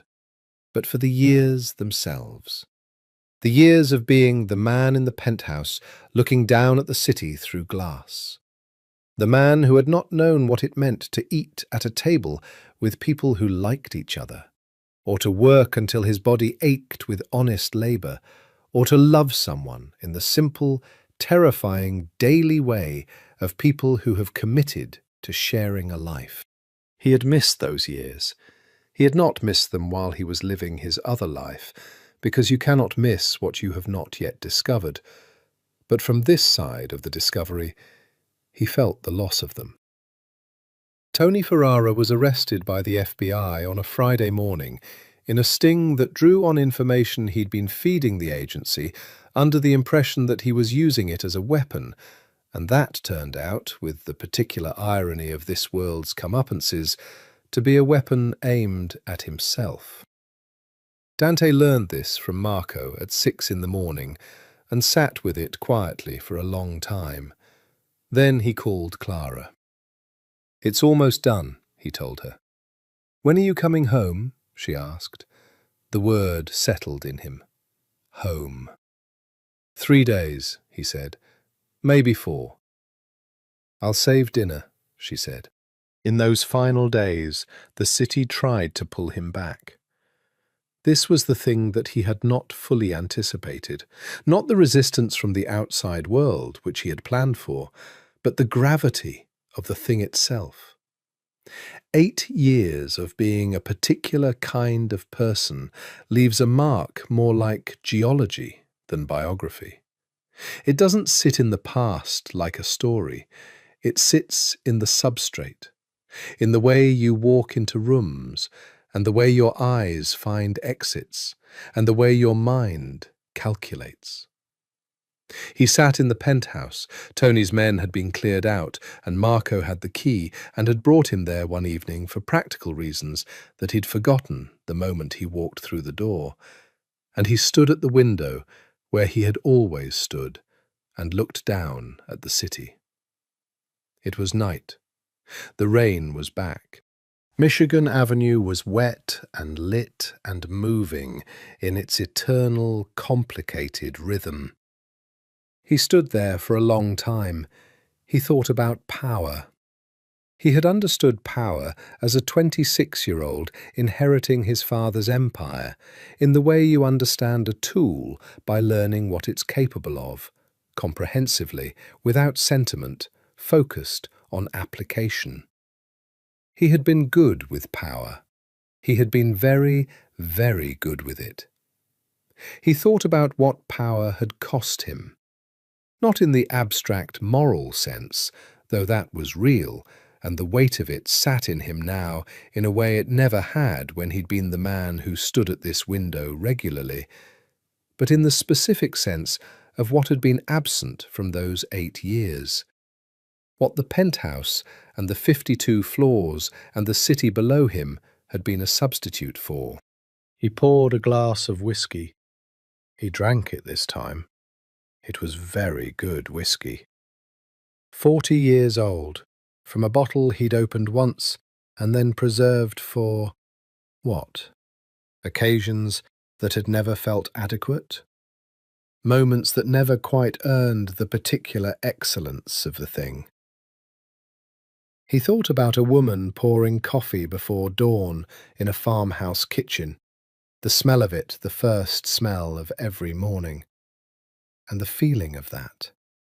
The way the ordinary can be the thing you choose, and the choosing can be the most powerful act you've ever performed. Marco came in at 10. It's quiet, Marco said, looking around the penthouse with the expression of a man who has spent a long time managing a complicated space and can feel in his body what it means for that space to be emptied. It is, Dante agreed. What do you want to do with all of this? Marco gestured at the room, the art, the furniture, the view. Dante thought about it. Sell it, he said. The penthouse, the legitimate holdings, the hotels, the restaurants. Keep those running as actual businesses. Find managers who know how to run them without the rest. He paused. The rest? He meant the other parts, the darker parts. That's done. I'm not rebuilding it. Marco looked at him for a long, reading moment. You're really going back, Marco said, to the farm. I'm really going back, Dante said. And you think you can... Marco stopped himself, chose a different version of the sentence. You think it's possible to hold both of those things? To be both? No, Dante said. I don't think I can hold both. I think I have to choose. He set down the whiskey glass. I've chosen. The farm wins, Marco said. Something in his voice, not sarcasm, not quite, something more like wonder. The farm wins, Dante agreed. Marco nodded once, And then, with the manner of a man who is about to say something he means completely, "Your father would not have understood this." "No," Dante said, "he wouldn't have." "I do," Marco said, a beat, "for whatever that's worth." It was worth a great deal, actually. Marco Vitale had been with the Caruso family for 30 years and had seen things that he would carry to his grave, and his capacity for understanding was not innocent or uncomplicated. His endorsement was not the endorsement of a man who had never looked at the darkness. It was the endorsement of a man who had looked at it long enough to recognize the genuine alternative. Dante shook his hand, held it for a moment. "Take care of yourself," Dante said. "Always," Marco said. "You take care of her." He left the penthouse without looking back. The elevator doors closed on the view, 52 floors, the city, the rain, and he descended. And by the time he reached the street and the wet concrete and the ordinary world, the view had become the past. He drove south through the night. He watched the city yield to suburb, suburb yield to the flat, open country he'd come to know over the last year. He drove through the specific dark of rural Illinois, with the county routes and the occasional farmstead's light and the enormous sky. And he breathed differently than he'd breathed in Chicago, more fully, with something unclenched. And by the time he turned onto the property road and the headlights found the familiar gravel curve, something in him had settled with the finality of a decision that's been made and will not need to be remade. He parked. The house lights were on. He sat in the truck for a moment and looked at the lit windows of the Morrow farmhouse at 2 in the morning and felt, with the complete, unperforming certainty of a man who has stopped negotiating with himself, that he was home. The kitchen light was on because Clara had fallen asleep at the table. He came in through the back door, the way he always came in, and found her there with her head on her folded arms and one hand still curved around a coffee mug that had been empty for hours. She was fully dressed. She'd been waiting then, and had managed sleep only accidentally, and this fact sat in him like something too large for its container. He didn't wake her immediately. He stood in the doorway of the kitchen he'd worked in and eaten in, and stood at the sink of 100 times, and looked at the woman who had given him his life, both meanings, and tried to find words adequate to the moment, which were not available, because the moment was not an occasion for words. He put the kettle on. The sound of it woke her. She lifted her head and saw him standing at the stove, and her face did what her face did when things surprised her, a brief, complete openness, before the equilibrium re-established itself, and then she stood up and crossed the kitchen and walked into his arms, and he held her in the kitchen at 2 in the morning, with the kettle beginning to hiss behind them. "You're here," she said into his shoulder. "I'm here," he said. She held him for a long moment. He held her back. "Is it over?" she asked. "The immediate part," he said honestly. "There are things that don't disappear. My history doesn't disappear. But the active situation in Chicago is resolved." She pulled back to look at him. Her eyes moved over his face with the thoroughness of someone checking for damage. "Are you hurt?" she asked. "No," he said. "Are you—" She stopped, started again. "Are you— you?" He understood the question precisely. "Yes," he said. "I think, yes, more than when I left." She nodded, taking this in, And then she moved past him to the kettle before it could make more noise and wake the house, and she made tea in the practiced way of someone who has made tea in the same kitchen thousands of times, and he sat down at the table and watched her. "I want to tell you something," he said. She turned to look at him. "What I did in Chicago, the closing down of it, the exit I arranged." He paused. "I know it doesn't undo anything. I know the weight of what I built doesn't disappear because I chose to leave it. I'm not asking you to treat it as cancellation." "I know," she said. "But I want you to know that it's done, that I'm not—" He looked for the right way to say it. "That I'm not managing two worlds simultaneously and asking you to be part of the one that's presentable. I'm here, completely." She set the tea in front of him and sat down across the table, in her chair, and looked at him in the kitchen light. "I believe you," she said. "Just like that?" "I've been watching you for 14 months, she said. "I know what you look like when you're telling the truth." A pause. "You always look like this." "That's why the 3 weeks, before you told me, those were the only 3 weeks that felt different." He absorbed this.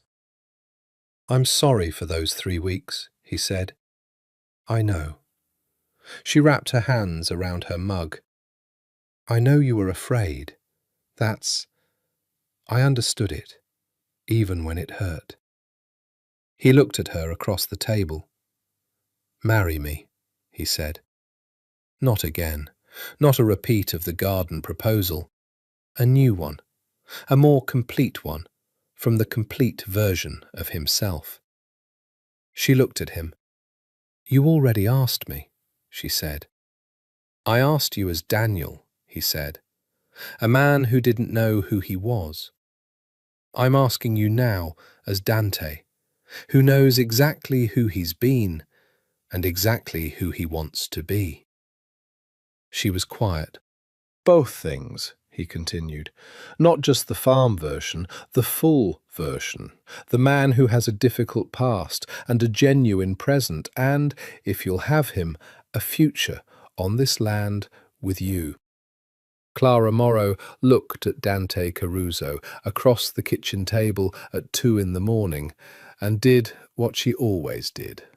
She looked at him squarely, without deflection or performance, and she took the time to be sure before she opened her mouth. "Yes," she said, "both things. Yes."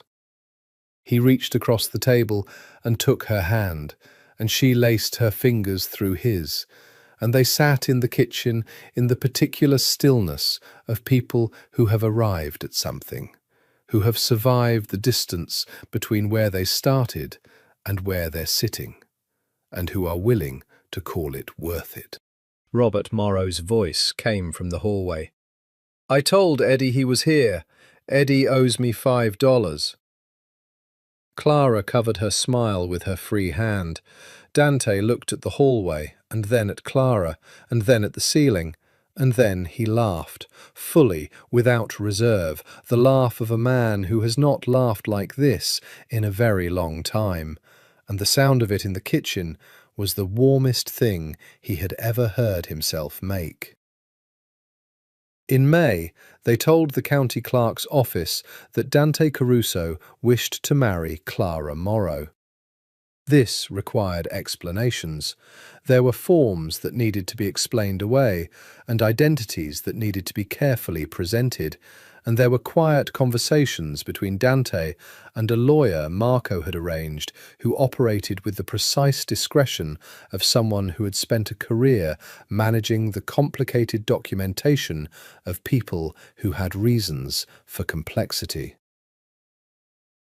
The legal architecture of his return to official existence was not simple. It took weeks and involved more phone calls than he cared to think about, and at least one conversation with a federal contact that left him with a cold clarity about exactly how visible he was to certain organizations, and exactly how much his departure from the outfit had bought him in the way of investigative disinterest. Investigative disinterest was the best he could hope for. It was enough. Through all of it, Clara was steady. This was the thing that moved him most in that complicated spring of emergence and accountability, her steadiness. She did not pretend the difficulty wasn't there. She did not minimize the weight of what he was managing or make it easy by making it smaller. She simply stayed present alongside it, in the way she stayed present alongside anything, attentively, pragmatically, without drama. "You're not frightened," he said to her one evening. "I am sometimes," she said, honestly. "I'm frightened about the things you're not telling me, and I'm frightened about the things I don't know enough to ask about.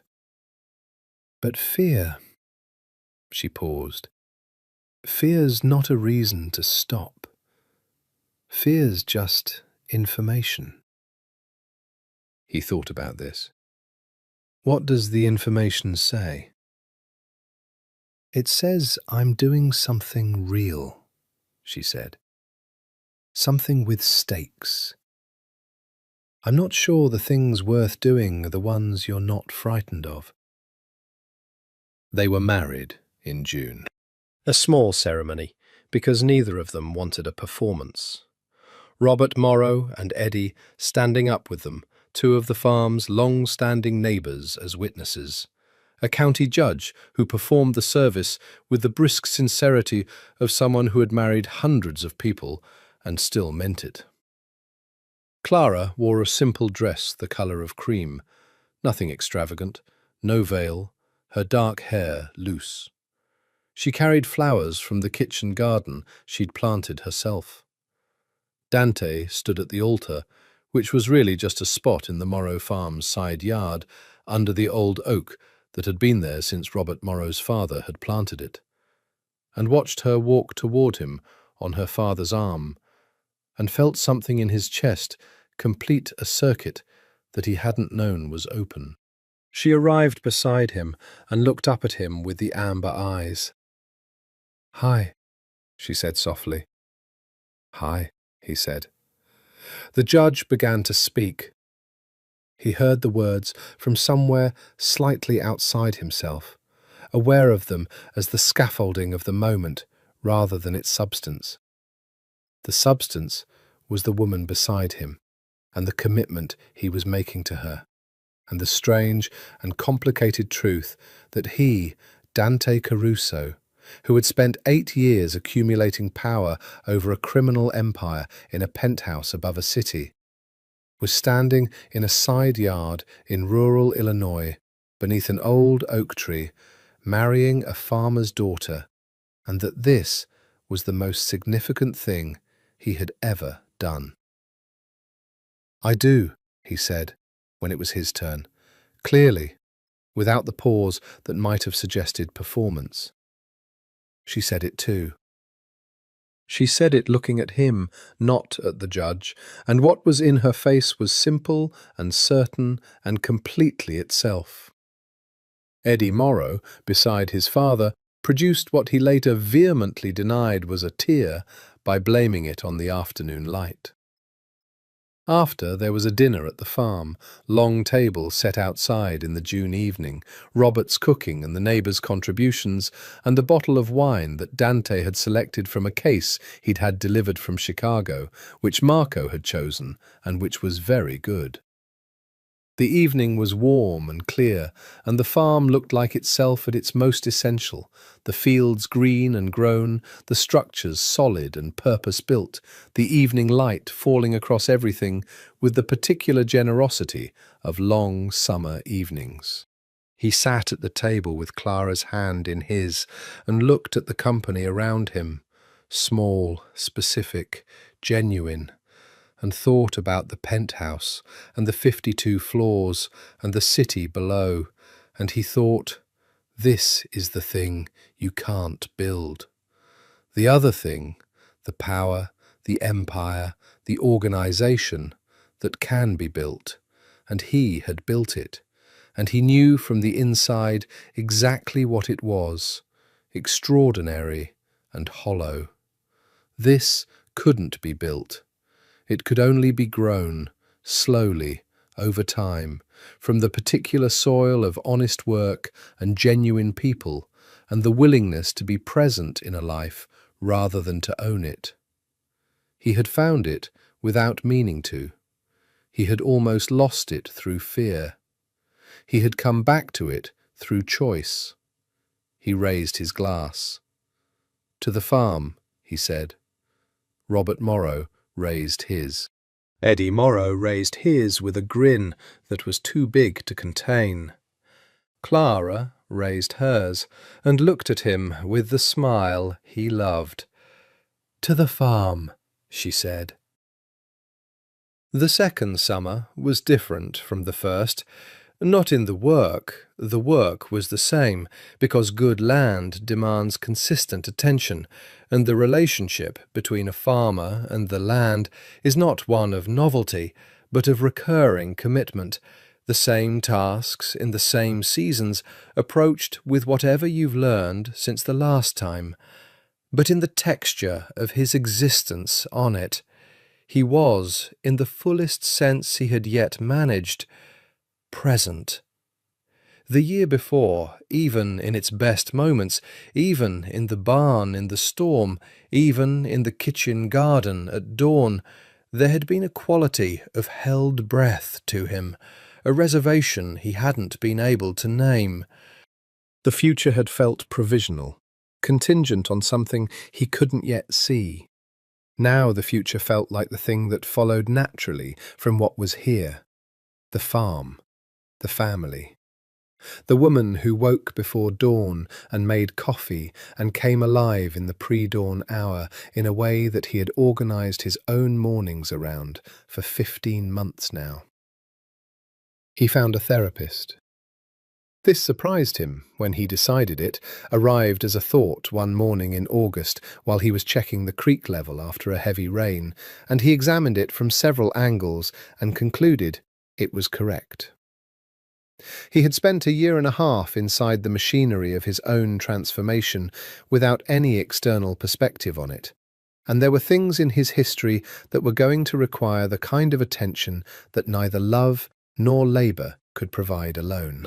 He found a therapist in the city 40 miles north, a woman who came recommended by a specific route that involved Marco and a doctor and a degree of privacy protection that was its own kind of complexity. And he drove to see her twice a month. He did not tell Clara all of what they discussed. He told her that he went and what the shape of it was, and she nodded and asked how it felt and did not press for more, because she understood that some work is interior and some progress is slow, and that neither of these things requires a running commentary to be real. What he began to understand over the slow months of that work, there was no clean line between Dante before and Daniel after. No surgery he could perform on himself that would excise the 8 years and leave only this. The man he was continuous, one person, one long interior narrative containing a Chicago penthouse and an Illinois farmhouse, and every choice made in either place and every consequence of every choice. The work was not to separate these things, but to hold them all, honestly, without letting the darkest parts make the darkest arguments. He was good at it, some days. Less good on others. Clara sat with him on the hard days without trying to fix the hardness. "You don't have to make it better," he told her once. "I know," she said. "I'm just here." "That's—" He stopped, tried again. "That's actually a great deal." "Good," she said. And then, with a small, real smile, "I'm glad you noticed." Robert Morrow's hip required surgery in September, It was planned and routine and went well, but the recovery was 6 weeks, which put him out of the autumn harvest preparations entirely. Dante and Eddie and two hired men from the neighbouring county brought in the harvest in 11 days of work that Eddie later described as the most productive thing he'd ever participated in, while simultaneously being the hardest 11 days of his life. At the end of it, Dante and Eddie sat on the back porch in the September evening with beers and the particular silence of men who have done something large together. "You're not going anywhere," Eddie said. Not a question this time. "No," Dante said. "You know what I think?" Eddie said. "Tell me." I think you were always... I think you were always this guy. The guy who's here. I think maybe that's why the other thing, the Chicago thing, I think maybe that's why it went the way it went, because you were always supposed to be here, and you didn't know it." Dante looked at him. Eddie was 23, and he said things sometimes with the unstudied accuracy of someone who hasn't yet learned to second-guess his own perceptions. "That's a generous interpretation," Dante said. "It's not generous," Eddie said. "It's just what I see." Dante thought about this for a long time. He thought about his grandfather, who had built the outfit empire from fists and favours, his father, who had expanded it with fear and precision.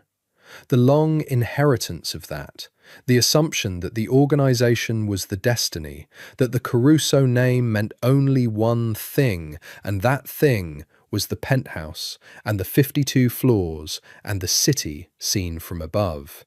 He thought about what it would mean to make the name mean something different. He thought that his grandfather would not have understood it. He thought that he was fine with that.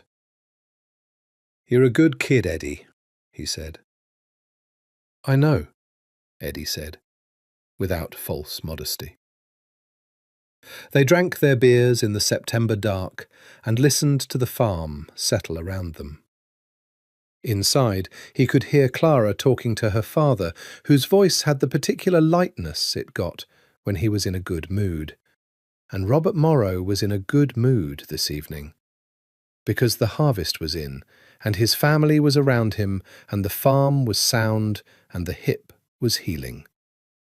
The lightness in his voice was the sound of a man who had made the thing he'd intended to make, and was still around to hear it operating.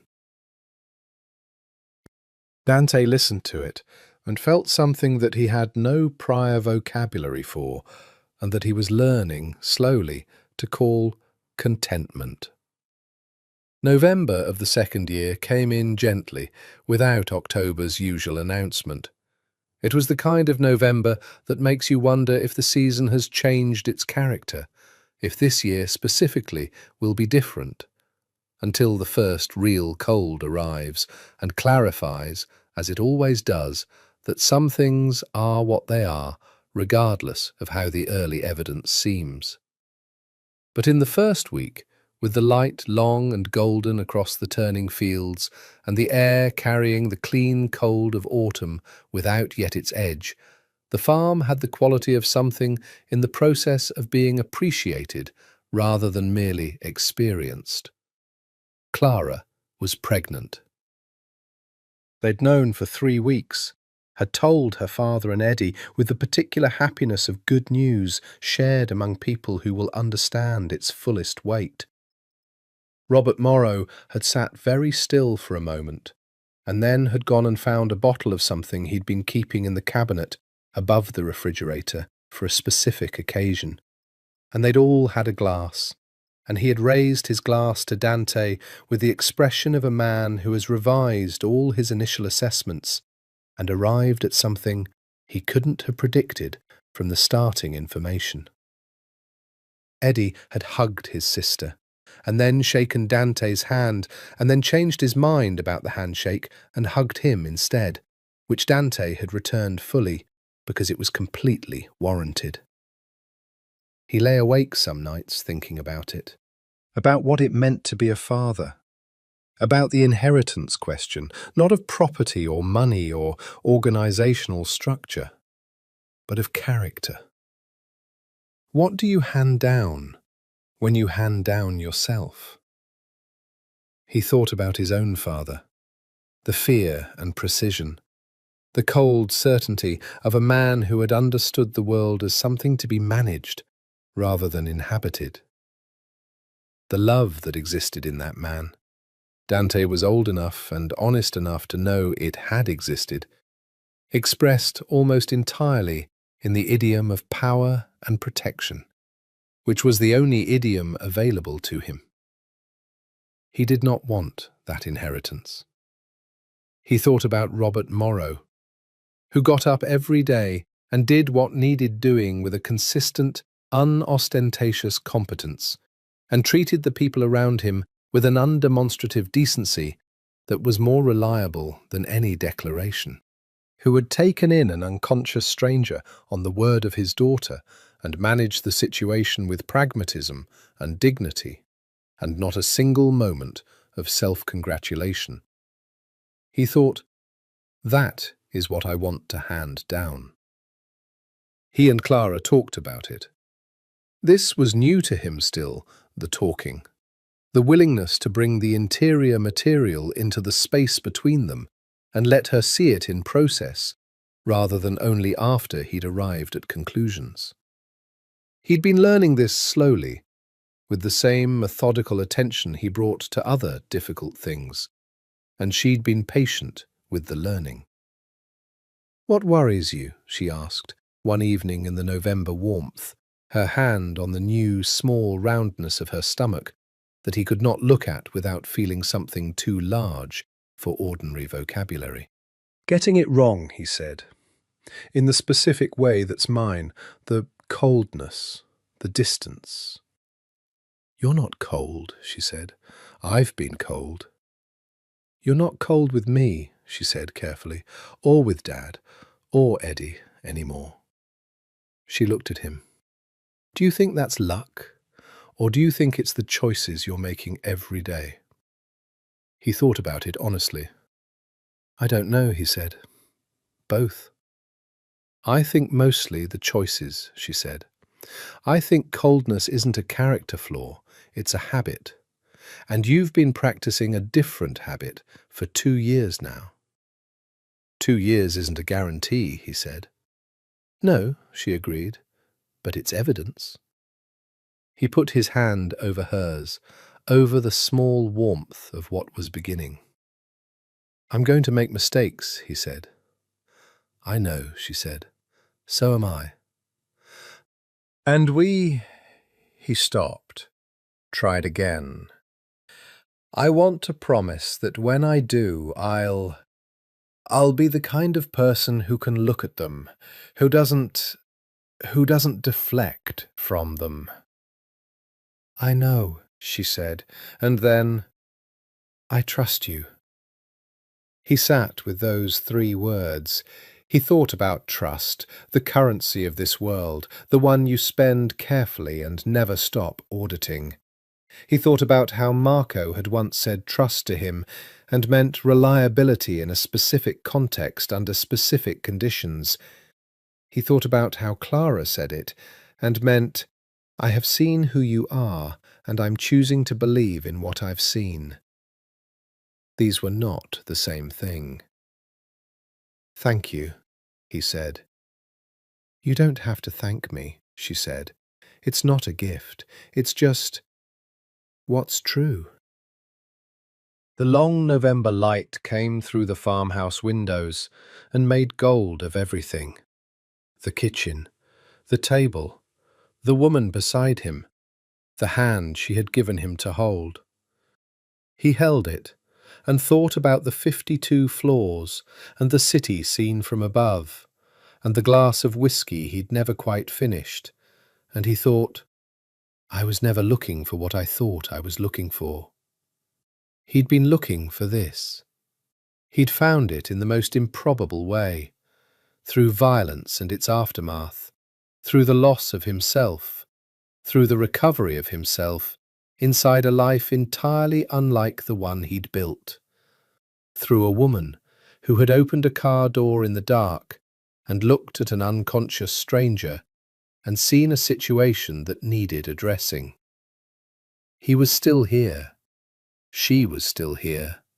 The farm was still here. He was going to be a father. He looked at Clara in the November light and felt the full weight of this life, not burden weight, but the weight of something substantive, something real, something that would bear pressing against without collapsing. And he thought that this might be the thing he had never understood from the penthouse, that real weight is the proof of real ground beneath you.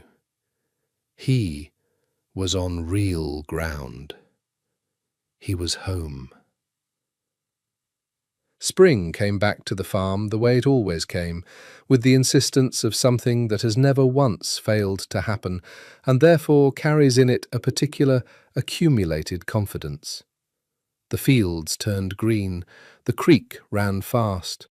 The kitchen garden's first rose emerged with the slightly tentative quality of things that are brand new but have been planned with care. And Clara moved through the early mornings of her 7th month with the deliberate, adjusted economy of a woman who has not changed her relationship with work, but has had to renegotiate certain of its terms. Dante watched her from the kitchen window, as he had watched her the very first morning he'd been well enough to stand at a window, and the sight of her in the early morning garden still produced in him, 14 months into their marriage, 2 years from the day Marco had driven him south through the dark on a road he hadn't known would lead here, the specific, unhurried certainty of a man who knows exactly where he is. He had, in those 2 years, become someone he would not have recognized from the penthouse. Not unrecognizable, not so changed that the continuity was broken, but different in the way that things are different when the same material has been through a different process, the same elements arranged differently, producing a different result. He was still precise, still strategic, still capable of a coldness that surfaced occasionally in the way he handled a difficult situation, and that Clara had learned to recognize without alarm, understanding it as a tool rather than a character, one he reached for and put down. He was also patient, genuinely patient, with the patience of someone who had learned to understand time differently, not as an adversary to be managed, but as a medium, like soil, in which things could grow if properly tended. He had continued to see the therapist in the city 40 miles north, twice a month, then once a month, then, as the previous spring arrived, as needed, which was becoming less frequent. There was work still. There would always be work. He had accepted this without drama. The man who had once considered his own coldness an asset had arrived at a place where he understood it as simply one more thing in himself requiring honest attention. Marco called occasionally. The situation in Chicago was settled in the technical sense that active conflict had subsided and the organizations involved were in the slow process of reorganizing themselves around the new reality. Tony Ferrara was in federal custody, awaiting trial. The men Dante had exited had, largely, exited successfully. The legitimate holdings, the hotels, the restaurants, the nightclub empire, had been restructured under proper management and were, in the unsexy way of properly managed businesses that have had their illegal scaffolding removed, running at lower margins and higher sustainability. "You're a legend," Marco told him once, with the dry quality of a man reporting something he finds simultaneously true and absurd. "The boss who walked away from it all for a farm girl." "Don't call her that," Dante said, without heat. the extraordinary woman who runs an Illinois farm, for whom the most feared boss in the Chicago outfit abandoned his empire, Marco amended, with more care. Better, Dante said. Marco laughed. The first time Dante had heard him laugh freely in a very long time. I'm coming to see the baby, Marco said, when it comes. I'll tell Clara you're planning to visit, Dante said. She'll want to feed you. Be prepared. I've been surviving on restaurant food for 30 years, Marco said. I will not be prepared. I will simply accept. The baby came in the first week of April. A girl, born in the Harlow County Hospital in a birth that was attended by Dr. Kerrigan, who had been delivering babies in that county for 30 years, and who greeted the arrival of Dante Caruso's daughter with the same brisk, competent warmth she brought to every birth, which was a great deal. She was small and dark-haired, and had her mother's particular quality of complete, uncomplicating presence. Even in the first hours, she was simply and entirely there, with the specific confidence of someone who had arrived at exactly the right place and was making no apologies for it. He held her in the hospital room while Clara rested. He held his daughter and stood at the window of the Harlow County Hospital and looked out at the April landscape. Not 52 floors up, not a city of ambition and industry and the ordinary machinery of complicated lives, but the flat Illinois country in the first green of another spring, and he felt the full, particular weight of what he was holding. He had built an empire. He had run it with precision and fear and the cold certainty of a man who had understood power as its own end. He had achieved, in the conventional understanding of that world, extraordinary things. He had also woken up on a farm with no name and been given back a life he hadn't known to want, by a woman who had opened a car door in the dark and made a decision that was, by any rational accounting, inadvisable. And this small, dark-haired person in his arms, with her mother's quality of complete and uncomplicating presence, was what the farm had grown, was what the choice had made possible, was the thing that no amount of 52 floors would ever have arrived at. He thought, I will tell her. When she was old enough, when she could hold the whole complicated thing at once, he would tell her about both of his fathers, the one he'd been born to and the one he'd become, and about the woman who had made the second one possible, who was sleeping in the hospital bed behind him with the deep, specific sleep of someone who has just done something very large. He would tell her that power is not what you accumulate over others, that it's what you choose to build and what you choose to leave, and that the choosing is the whole of it.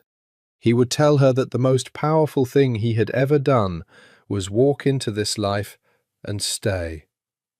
He stood at the window with his daughter in his arms and the April light coming in on both of them, and the spring going on outside in its confident and particular way, and he thought, yes, this was the whole thing.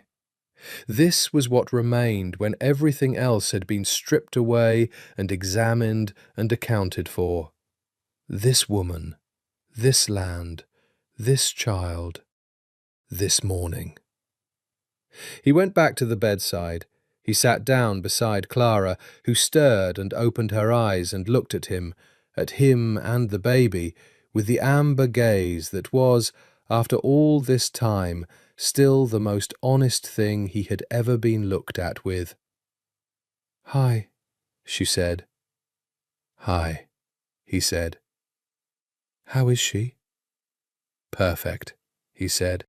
Clara smiled, the full one, the private one, and reached up and touched his face, and he leaned into her hand, the way she had once leaned into his palm in the early dark of a farm he'd arrived at without a name, in a life he'd been given without asking. Outside, the spring continued its long, deliberate work.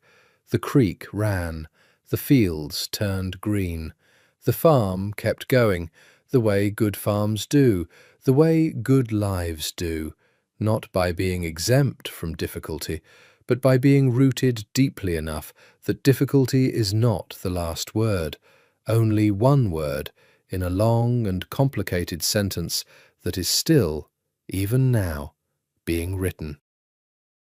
It was enough. It was, in every way that mattered, more than enough.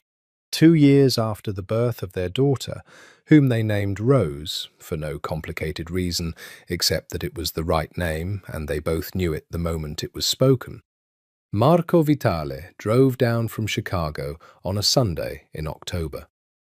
He arrived in the afternoon in a car that was sensible rather than conspicuous, wearing clothes that were, Clara noted with private amusement, clearly expensive, but clearly chosen to appear less so. He stood in the driveway and looked at the farm with the expression of a man encountering a thing he has been told about repeatedly and is only now seeing for himself. "It's bigger than I imagined," he said. "It's 83 acres," Dante said. "No, I mean," Marco gestured. "It's bigger than the number." Clara shook his hand, and he held it with the carefulness of a man who is aware he is meeting someone who is owed a very specific kind of respect. Not the respect that moves in the organization of which he'd been a part, but a different respect, older and simpler. "Thank you," Marco said. He meant everything. "Come in," she said. "There's food." There was a great deal of food. Clara had been cooking since morning in the unceremonious abundance of someone who expresses care in the idiom of feeding people well. Robert Morrow sat at the table with the solidity of a man whose hip was mostly good now and whose life contained what it should contain. Eddie, who was 25 and had taken on the full partnership in the farm operation this year, had brought his girlfriend Meg, who was practical and kind and thought Eddie hung the moon, which he sometimes did. Rose sat in a high chair and demolished a piece of bread with the focused determination of a person who has not yet encountered anything she can't handle. Marco sat across from Dante and looked at the table and the room and the life assembled in it, and his face had an expression that would have surprised many of the people who had worked for him and feared him. It was the expression of a man who is looking at something uncomplicated and recognizing, perhaps for the first time, that uncomplicated has its own power, its own permanence.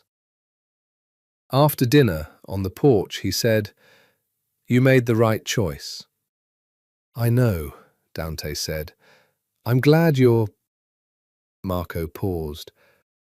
"I'm glad this exists." Dante looked at the October farm in the last evening light, the fields turned, the harvest in, the structures solid, the smoke from the kitchen chimney rising straight in the still air. "So am I," he said. Inside he could hear Clara's voice and his daughter's particular laugh, unself-conscious, complete, the laugh of a person who has not yet learned to be anything other than entirely herself. And the sound of it was the best sound he had ever been in the vicinity of. He listened to it and thought, I was a man made of power, and the power was real, and it was also not the thing. The thing was this. The thing was always this. He went inside.